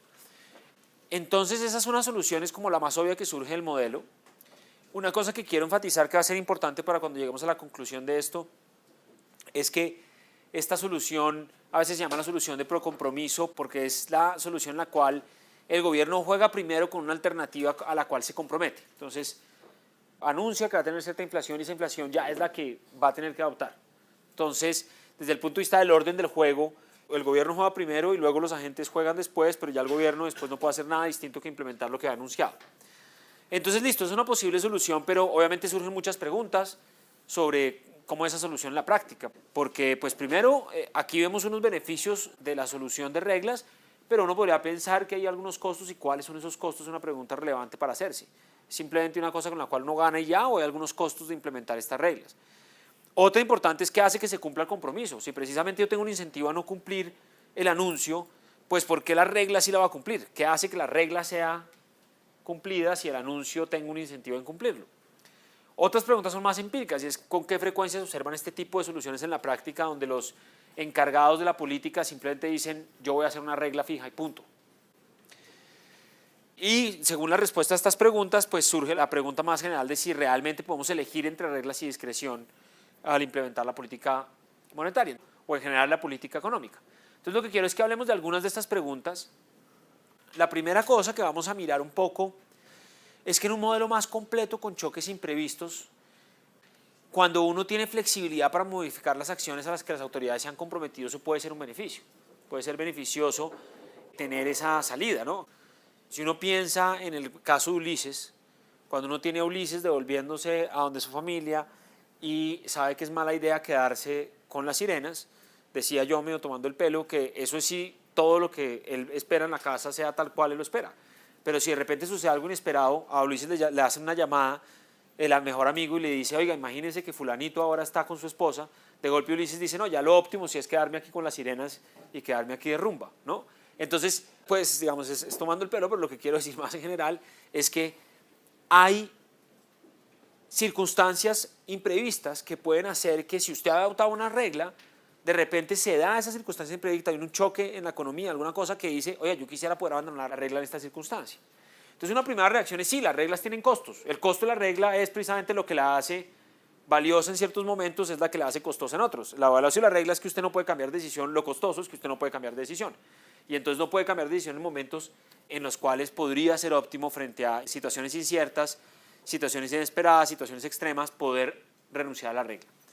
Entonces hay diferentes respuestas frente a eso. Una idea es crear reglas contingentes, que es comprometerse a una acción, digamos, según cada estado de la naturaleza. Si todo va bien con mi esposa, pues yo sigo y llego hasta allá, pero si me entero de alguna otra cosa, me quedo aquí de rumba en la isla. Pero el problema de eso es que uno no puede hacer, digamos, es muy difícil hacer un contrato completo. Uno puede no prever la totalidad de las circunstancias que pueden ocurrir en la realidad. Entonces es una posibilidad, pero no es tan fácil. Primero por esto que acabo de decir, que uno no necesariamente puede prever todo lo que va a pasar en la realidad y definir lo óptimo en si ocurre la situación A es que hago tal cosa, si ocurre la situación B es que hago tal otra. Puede que uno no pueda especificar todas las situaciones posibles. Pero la otra es que aún si uno las especificara, hay un riesgo de que esas situaciones sean interpretables de formas distintas y se usen de forma oportunista.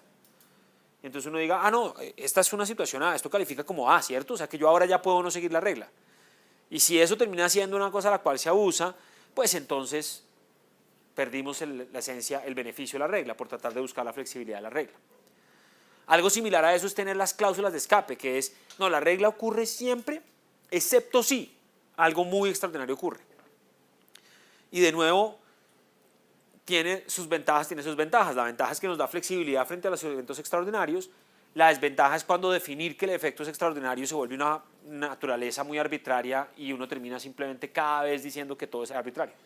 Yo me acuerdo que yo siempre doy este ejemplo. Cuando yo entré a estudiar esta universidad, me acuerdo que un seminario como el seminario de la semanal de investigación que tenían en ciencia política, se llamaba el seminario sobre la crisis colombiana. Es como siempre están en crisis. Y era como chistoso, pero tiene algo de cierto, porque por ejemplo en Colombia durante mucho tiempo cuando teníamos los estados de excepción, los estados de conmoción interior, los estados de emergencia, ese tipo de cosas, son tal cual esto, cláusulas de escape. El gobierno nunca puede poner impuestos sin representación, pero si hay un estado de emergencia económica puede tomar una medida de corto plazo de emergencia, como ustedes los de fiscal saben que ha sido común en la historia en Colombia. Pero el problema es que si eso pasa de ser extraordinario, una cosa que se hace todo el tiempo, pues entonces ¿cuál regla? Tenemos una regla de papel cuando en realidad todo el tiempo estamos acudiendo a la cláusula de escape. Entonces son ideas que en teoría pueden funcionar, pero en la práctica a veces son difíciles de hacerlas bien diseñadas. No quiere decir que no existan, digamos, y que no haya ejemplos en los cuales más o menos funcionen. Uno puede tener una cláusula de escape en donde yo puedo acudir a que está sucediendo algo extraordinario, pero hay un tercero que verifica, oiga, ¿esta vaina sí clasifica extraordinario o no?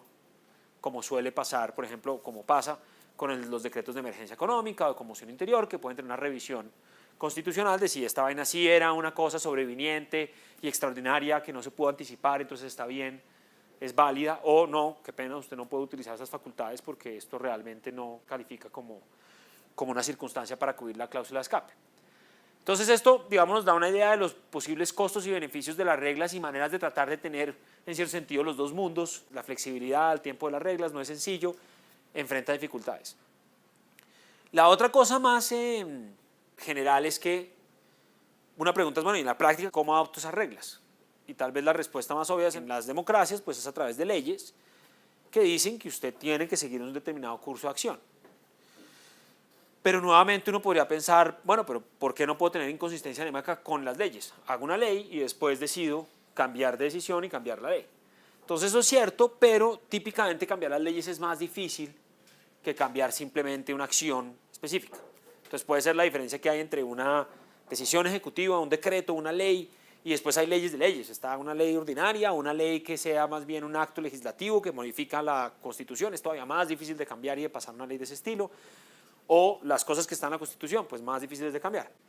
Entonces, pues esto, digamos, puede ser, o son los mecanismos que tienen las democracias para crear en cierto sentido unas reglas que si bien no son completamente imposibles de cambiar, tienen unos costos más altos y entonces pueden atar las manos y en algún grado resolver el problema de inconsistencia dinámica.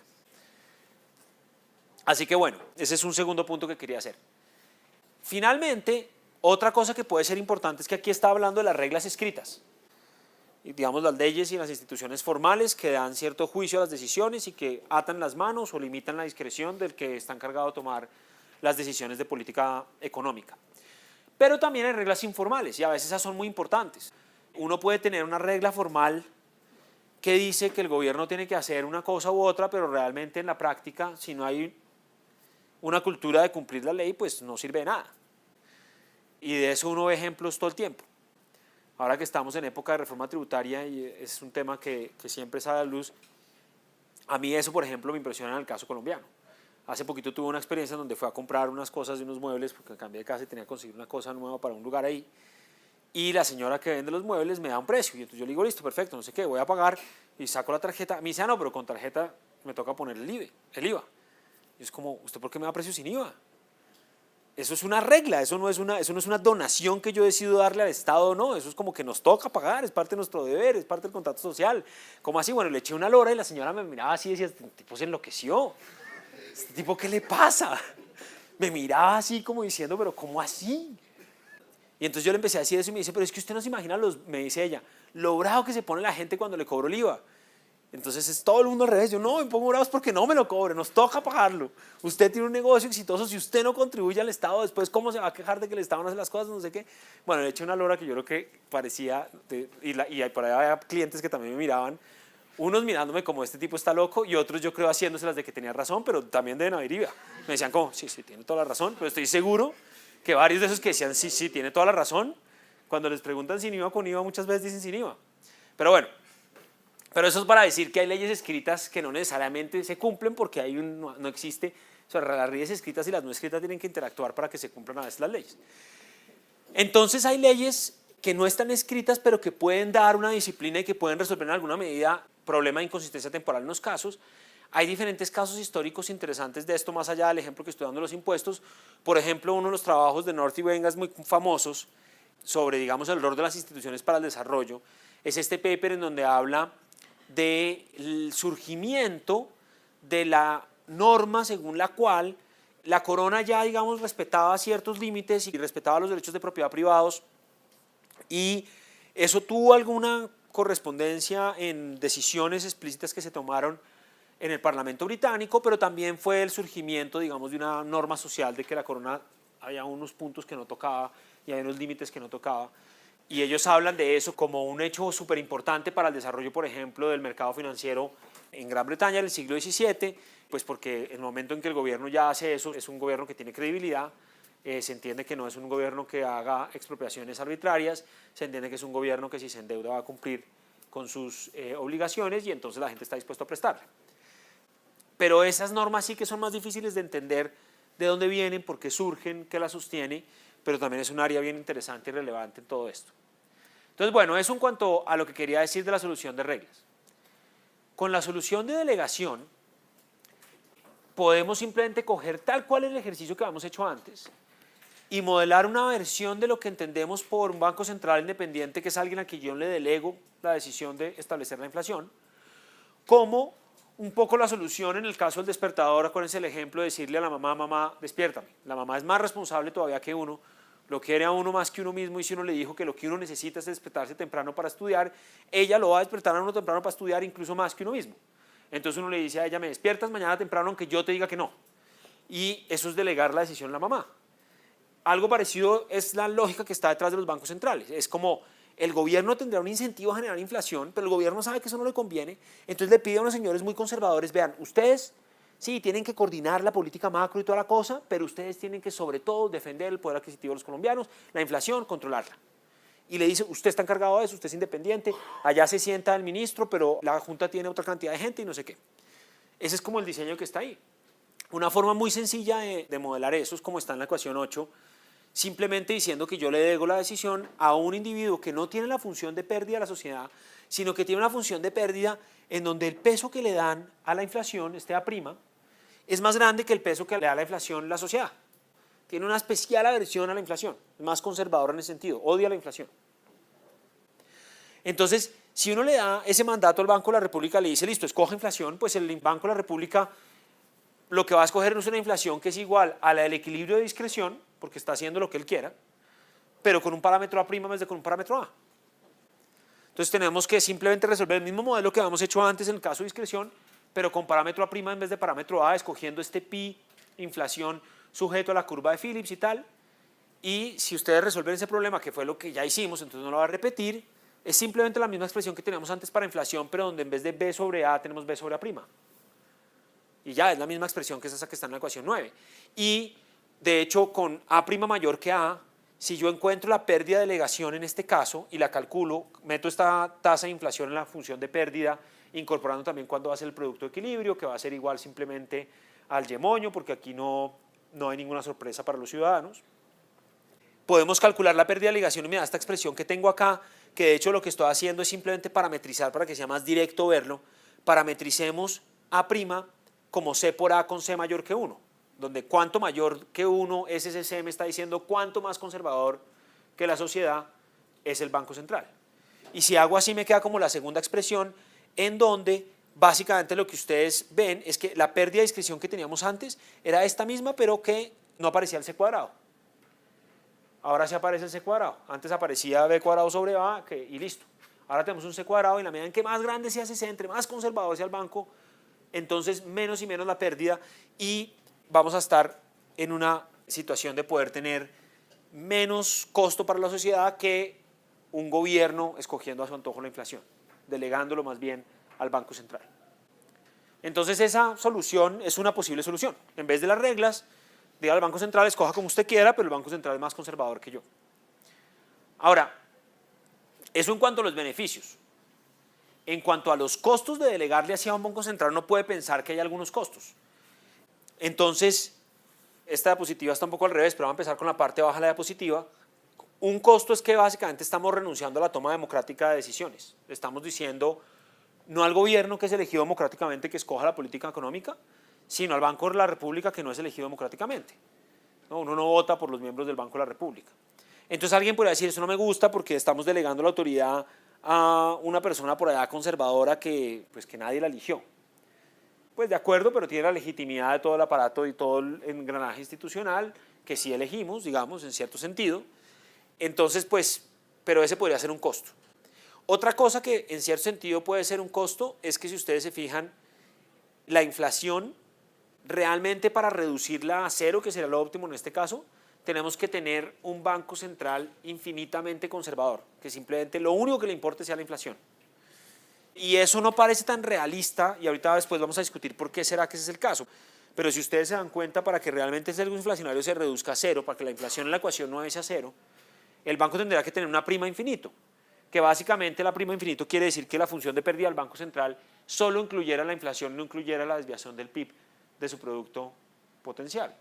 Eso no es lo que pasa, por ejemplo, en el arreglo colombiano. En el arreglo colombiano se le dice que ese es su objetivo prioritario, pero que tiene que coordinar con la política macro, que es la manera de decir, usted también tiene que preocuparse por Y.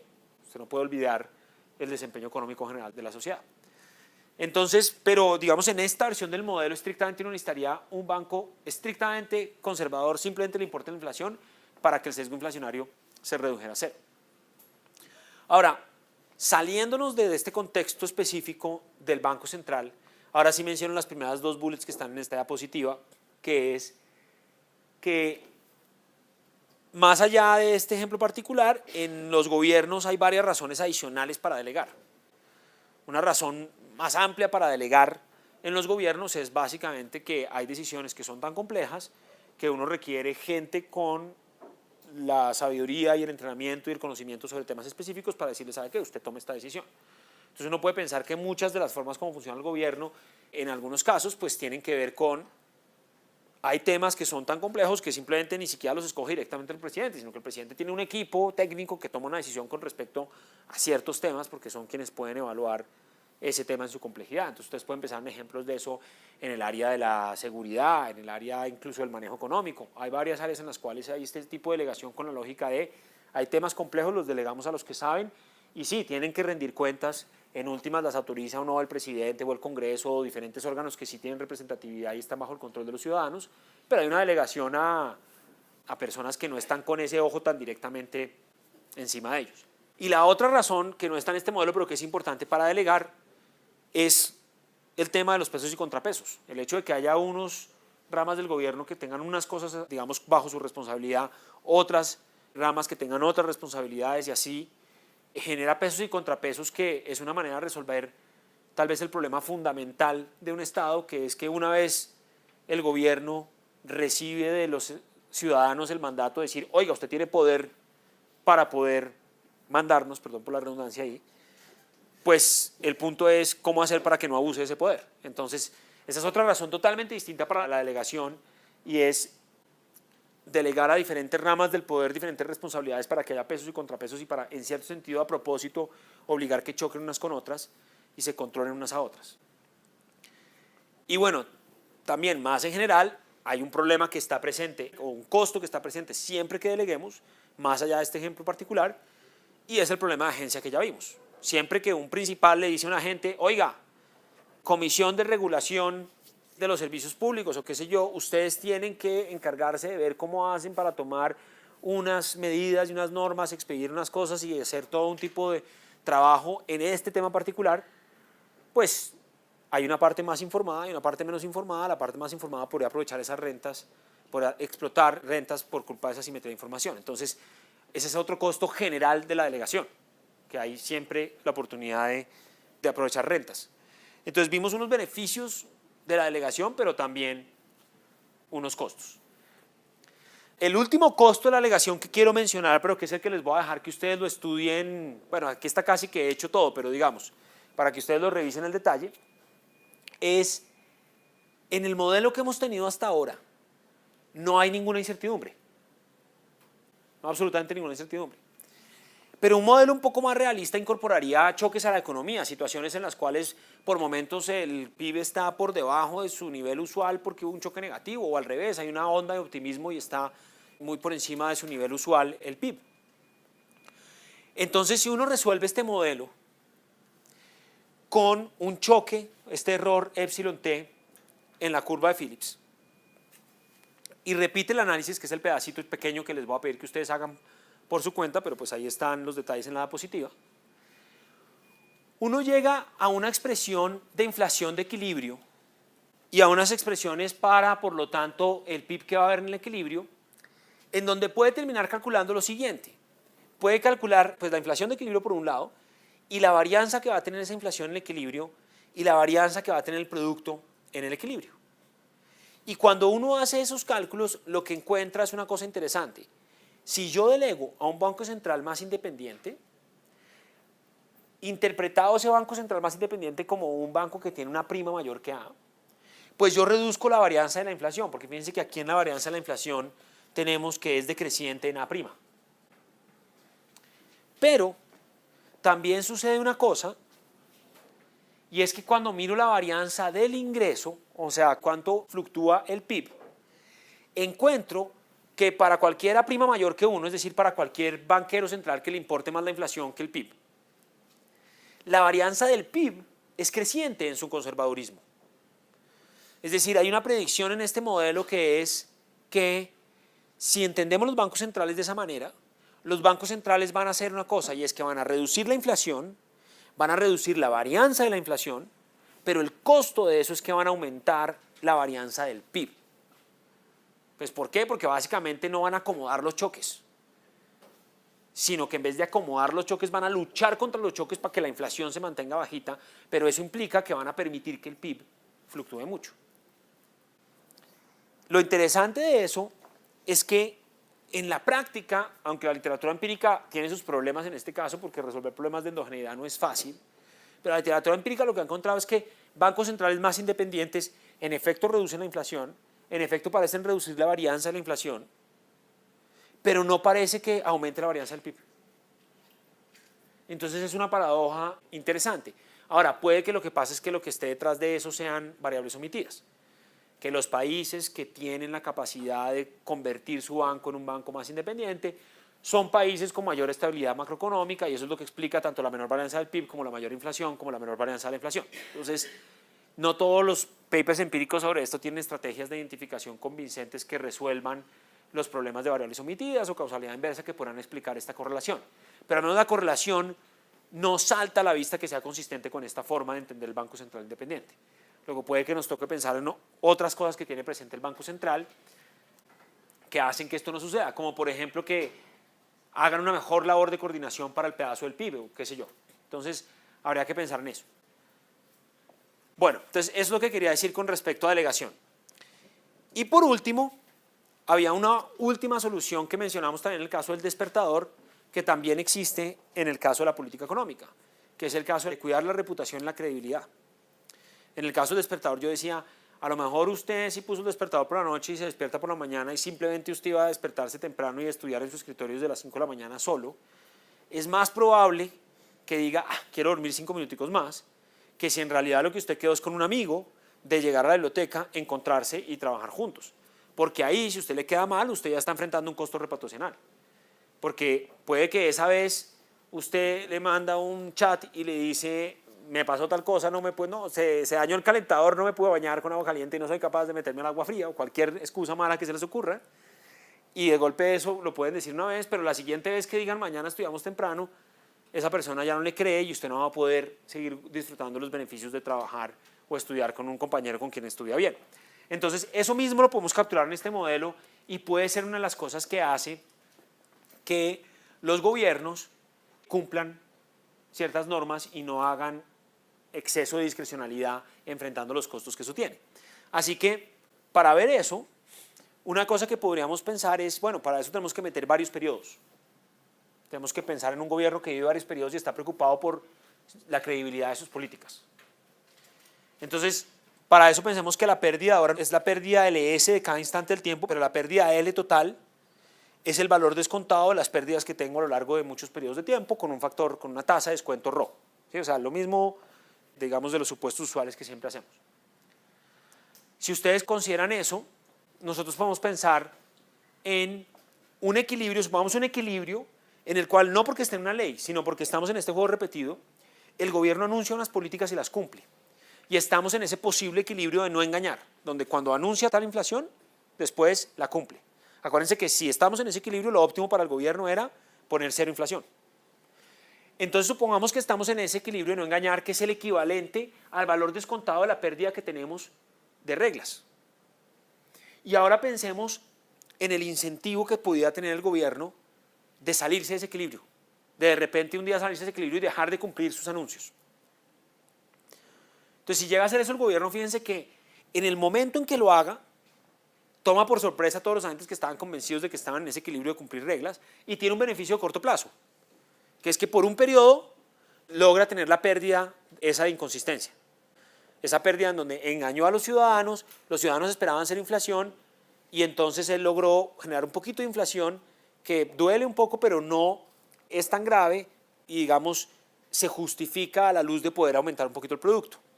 Y eso en neto termina reduciendo la pérdida que era lo que pasaba con la pérdida de inconsistencia. Entonces por un periodo puedo hacer eso. Pero lo que vamos a suponer es que si yo hago eso por un periodo los ciudadanos ya aprenden, oiga, este tipo no cumple las reglas y entonces de ahí en adelante no le creen. Y si de ahí en adelante no le creen y si suponemos el castigo más fuerte y es que ya nunca le van a creer, que es el tipo de cosas que uno tiene que hacer en estos modelos para poder encontrar el conjunto de equilibrios más amplio posible, es suponer el castigo más fuerte del otro jugador de manera que podamos encontrar el espacio de parámetros más amplio que puede sostener un equilibrio, digamos, de cooperación en donde los dos nos creemos. Entonces, en adelante ya los agentes no le van a creer y vamos a estar con la pérdida de discreción, que acuérdense que es una pérdida más alta que la pérdida de reglas. Entonces hay un beneficio de corto plazo que es tener una pérdida de inconsistencia, pero hay un costo de largo plazo que es tener la pérdida de discreción. Y eso es lo que dice la última línea de esta diapositiva, que la diferencia en la pérdida de no engañar versus la pérdida de engañar es que cuando yo no engaño versus engaño, por un periodo voy a tener reglas en vez de inconsistencia. Pero de ahí en adelante voy a tener reglas en vez de discreción. Lo que yo voy a calcular ahora es la pérdida de no engañar versus la pérdida de engañar, que son estas expresiones previas que yo tenía acá. Simplemente, como nosotros ya tenemos expresiones para cada una de esas pérdidas, las enchufo en la ecuación, simplifico, agrego algunos términos y termina quedando esta expresión tan sencilla. Y esta expresión tan sencilla lo que nos está diciendo es, digamos, lo que vamos a encontrar en este caso particular, pérdida de no engañar versus pérdida de engañar, esa resta, ¿qué pasa si esa resta es una resta positiva? Si esa resta es una resta positiva, es decir, que pierdo más cuando cumplo reglas que cuando engaño. Si esa resta es una resta negativa, quiere decir lo contrario, que yo tengo un beneficio de engañar en el corto plazo. Lo que estoy planteando acá es básicamente ver cuándo es rentable engañar. Entonces estoy viendo las condiciones para las cuales esa expresión es positiva. Los casos en los cuales esa expresión es positiva son los cuales en los que yo quiero engañar, porque pierdo menos engañando. Entonces, los casos en los cuales esa expresión es positiva son muy fáciles de calcular, porque fíjense que el primer término de esa diferencia es simplemente y estrella menos y moño por un medio y b cuadrado, que son todas cosas positivas. Entonces, que esto sea positivo o negativo solamente depende de la expresión en corchetes. Entonces yo calculo la condición que se debe cumplir para que esa expresión en corchetes sea una expresión positiva, de manera que el gobierno quiera engañar. Y eso, despejando, me da una condición para ρ. Simplemente 1 sobre a más b cuadrado tiene que ser mayor que 1 sobre a ρ, y de ahí yo despejo para ρ, y me da que ρ tiene que ser mayor que a más b cuadrado sobre a. ¿Sí? Simplemente reorganizando un poquitico los términos. Entonces, para un ρ suficientemente alto, en particular más alto que ese punto límite que ahí estoy llamando ρ estrella a más b cuadrado sobre a, el gobierno quiere engañar. Y acuérdense que ρ es qué tan impaciente es el gobierno, es la tasa de descuento. Entonces, cuanto más impaciente sea el gobierno, más probable que por culpa de esa tentación en el corto plazo de reanimar el producto, vaya algún momento a incumplir sus anuncios. O si quieren, véanlo al contrario. Si el gobierno es suficientemente paciente, si ρ es menor que ρ estrella, es posible sostener un equilibrio en el cual el gobierno siempre cumple sus anuncios, solamente preocupado por cuidar su credibilidad y que no vaya a pasar que de aquí en adelante no le crean sus anuncios. Entonces, ¿cómo podemos pensar en esta impaciencia del gobierno? Entonces, la impaciencia del gobierno, uno podría pensar, bueno, es una característica del presidente de turno, hay presidentes más pacientes, menos pacientes, ¿o cómo es eso? Una interpretación, digamos, plausible es, pues los gobiernos apenas llegan al poder, ven como que el horizonte que tienen de planificación es relativamente amplio y no están particularmente impacientes, están pensando en una planificación de más largo plazo.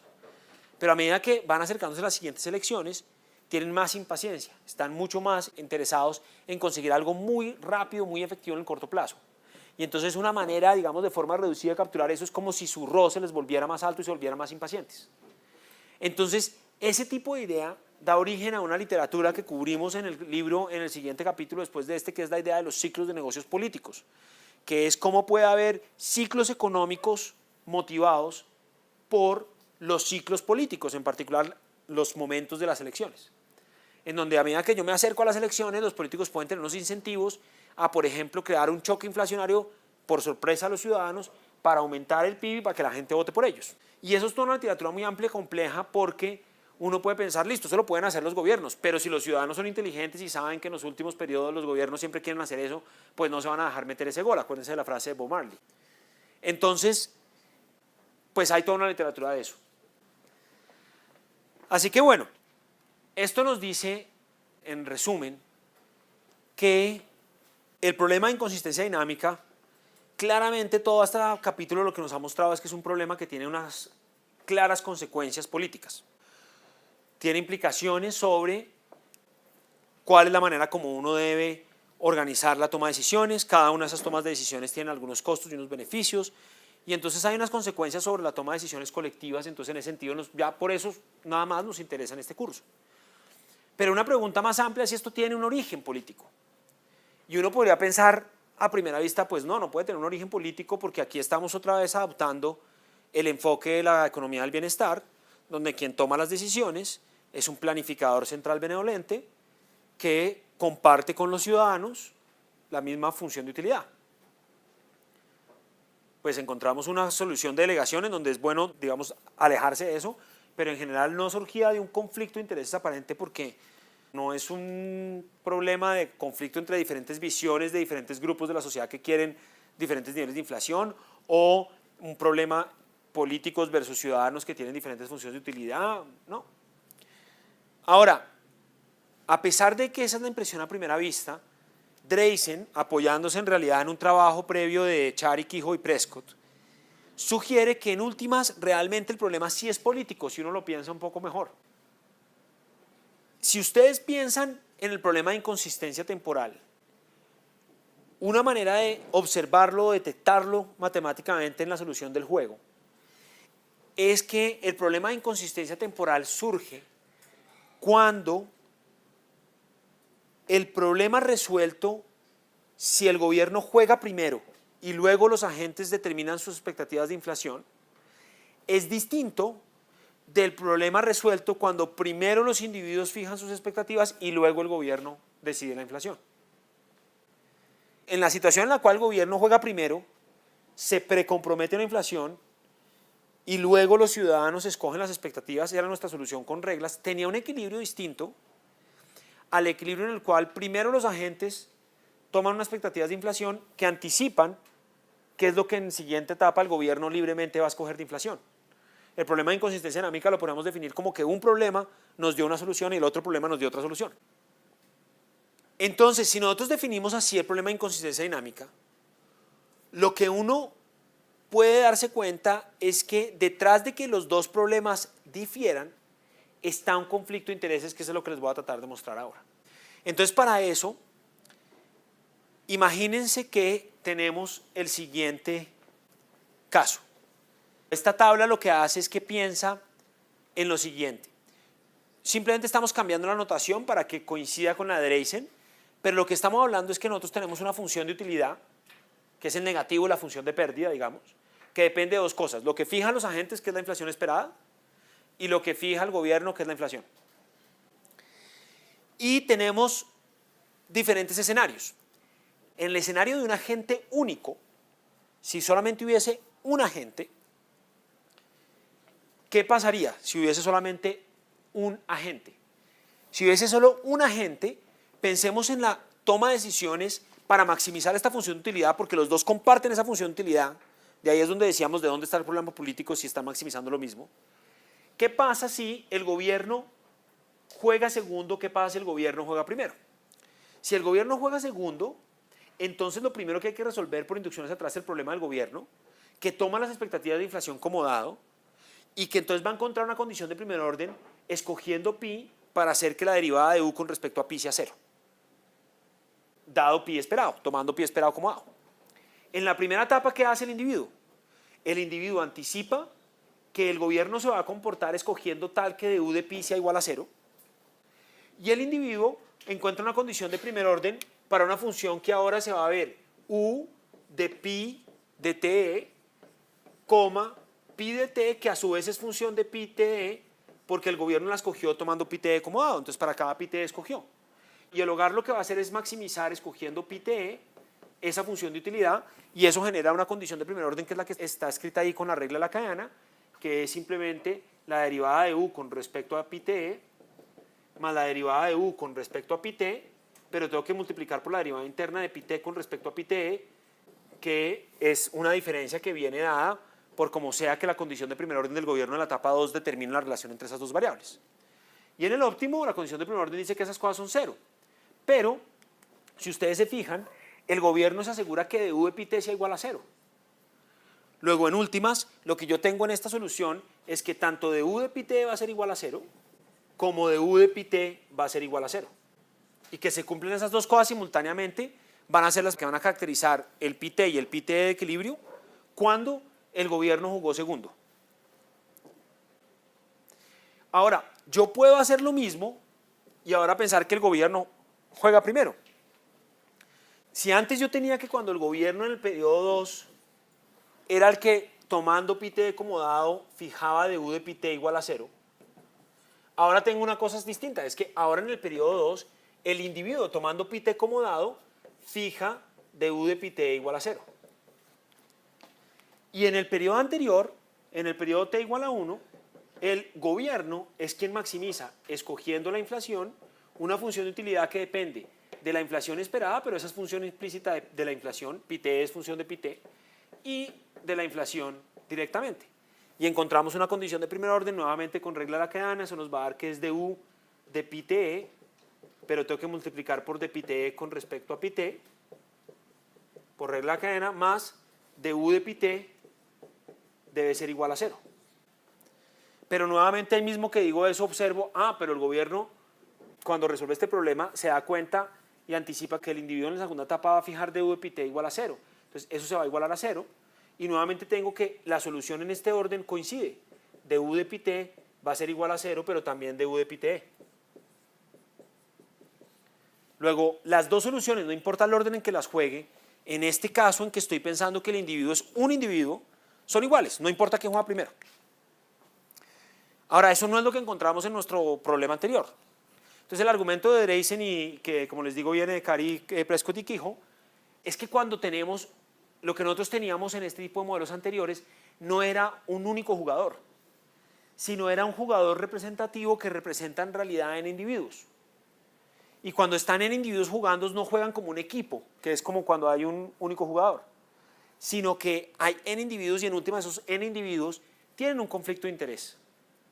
Y si nosotros hacemos el mismo análisis matemático, que es la siguiente diapositiva con esta tabla igualita que está pensando en el escenario donde el gobierno juega segundo o el gobierno juega primero, pero ahora hay n individuos, lo que tenemos que pensar es que, por ejemplo, si el gobierno juega segundo, en el periodo 2 el gobierno va a tomar las expectativas de todos los agentes, por eso ahora tiene pi t barra, como dadas, para encontrar cómo hacer para maximizar la función de bienestar social, que es la suma de las utilidades de todos los individuos, que depende de la inflación esperada de ese individuo, la inflación esperada del conjunto de todos los individuos y de la inflación. Y entonces, cuando hacemos eso, podemos hacer el mismo tipo de ejercicio que habíamos hecho antes y los problemas no van a coincidir. Entonces, en el periodo 2 del gobierno, el tipo sabe cuál es la inflación esperada promedio. ¿Cómo la sabe? Porque sabe cómo cada uno de los individuos escogió su inflación esperada. ¿Cómo la escogió cada uno de los individuos? Pues la escogió en el periodo 1, tomando la inflación de los demás individuos como dada y escogiendo la inflación que cada uno de ellos esperaba que cada uno de ellos quería fijar. Entonces aquí estamos haciendo un supuesto adicional y es que cada individuo dice, bueno, yo estoy interactuando con muchísimos individuos y yo voy a escoger mi inflación esperada tomando como dada la inflación de los demás. Y entonces simplemente maximiza la función de utilidad propia, individual, haciendo que la derivada de su función de utilidad con respecto a su utilidad esperada sea 0. Pero luego en la segunda etapa, el gobierno toma aquí esto define toda una cantidad de inflaciones esperadas y toma esas inflaciones esperadas que conducen a una inflación esperada promedio acomodada para escoger la inflación óptima para él. Y entonces maximiza esa función de utilidad que depende de su PIT y encuentra otra condición de primer orden, que simplemente es que la suma de las utilidades de los individuos, la derivada de esa suma de las utilidades de los individuos con respecto a PIT debe ser igual a 0. Entonces tenemos este par de condiciones de primer orden en este caso. En el siguiente caso, que si el gobierno jugara primero, el problema cambiaría y las condiciones de primer orden no coinciden. El individuo en el periodo 2 toma la inflación esperada de todo el mundo como dado, maximiza la función de utilidad y de nuevo solamente tiene la derivada de la función de utilidad con respecto a su inflación esperada. Pero la diferencia ahora es que el gobierno anticipa cómo su decisión de cada PIT va a afectar las expectativas de todos los individuos. Entonces ahí el gobierno tiene que pensar una regla de la cadena porque tiene que pensar que cada una de esas derivadas de cada una de estas funciones de utilidad con respecto a, pues va a tener que derivarla con respecto a PIT, que es lo que le está escogiendo, pero también con respecto a la inflación de los individuos, porque las inflaciones de los individuos dependen del PIT que él fija. Los individuos en la segunda etapa tienen esta reacción. Entonces tiene todas esas funciones de derivadas y ahí ya no puedo cancelar como estaba en el otro ejemplo y concluir que las dos condiciones de primer orden son las mismas. No son las mismas. Entonces, esto que se ve medio abstracto, ¿qué tipo de intuición así como económica le podemos dar? Pues lo que nos está diciendo es que cuando los individuos juegan como un equipo, las dos soluciones dan lo mismo. Pero cuando cada individuo resuelve su problemita, las soluciones son distintas. Entonces, la interpretación que le dan Dreysen a este asunto es, vea, es que fíjese que cada individuo quiere escoger la inflación que es óptima para su utilidad. Y ese individuo no se quiere, si lo pensamos en el contexto del caso de la política monetaria, ese individuo no se quiere engañar. Ese individuo quiere poder fijar la inflación esperada, que coincida con la inflación óptima, y quiere lograr hacer así las cosas. Pero ignora que cuando él, por ejemplo, aumenta la inflación un poquito, esperada, genera un efecto agregado sobre toda la inflación esperada de la sociedad, que es la que le importa al gobierno, y lo que genera es simplemente más inflación esperada que elimina la posibilidad de que el incremento de la demanda que esté tratando de explotar el gobierno aumente el producto. Entonces todos están en cierto sentido en un conflicto, a pesar de que son iguales, cada uno de estos agentes son en individuos idénticos, tienen una heterogeneidad expuesta en el sentido de que cada uno de ellos quiere que se reanime el producto, pero que sea otro el que la embarre con su cálculo, que sea otro el que le metieron el gol de que se aumentara la inflación sin que se dieran cuenta. Esa es como la intuición económica que le da Dreysen a esta idea. Entonces, en última, si uno cree esta interpretación, lo que está diciendo es que el origen de la inconsistencia dinámica también es un origen político, en el sentido de que ocurre cuando varios individuos tienen acá este tipo como de interés, de que ellos no sean los engañados sino los demás, pero si cada uno no se deja engañar, pues ninguno se deja engañar, y si ninguno se deja engañar, pues al final del día no va a haber más productos, sino solamente más inflación. Entonces, bueno, es como una interpretación interesante que me parecía útil a manera de conclusión de este capítulo para cerrar esta idea de la inconsistencia temporal. Bueno, un último comentario con respecto a esto. De nuevo, si uno cree en esta interpretación, entonces el conflicto de intereses en últimas la fuente de la inconsistencia temporal, aunque obviamente se necesitan otras condiciones necesarias.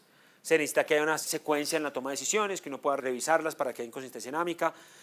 Otra cosa que también en cierto sentido surge o que está en la base del problema de inconsistencia dinámica es, recuerdan que nosotros todo el tiempo hablamos de que Y moño era más pequeño que Y estrella.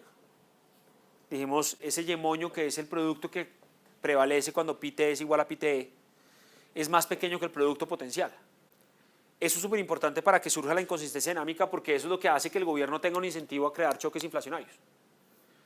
Y uno puede pensar que la razón de fondo por la cual el gobierno quiere crear choques inflacionarios es porque está resolviendo a punta de política monetaria, o está tratando de resolver a punta de política monetaria una ineficiencia en la producción que seguramente viene de otro problema. Viene de que hay fallas en la configuración de competencia en los mercados, o de que hay impuestos muy distorsionantes o algo. Entonces está resolviendo con un instrumento una cosa que realmente viene de otros instrumentos. Entonces, por eso esa segunda bolita ahí que dice ausencia de instrumentos suficientes. Entonces, bueno, y finalmente pues se requiere esta condición adicional, que es la que estamos dando en la interpretación política, que es que cada agente individual no considere esos efectos agregados sino más bien esté en conflicto con los demás para tratar de ser él el que goza el beneficio sin enfrentar el costo de ser engañado. Muy bien, entonces con eso creo que cierro el tema de inconsistencia temporal.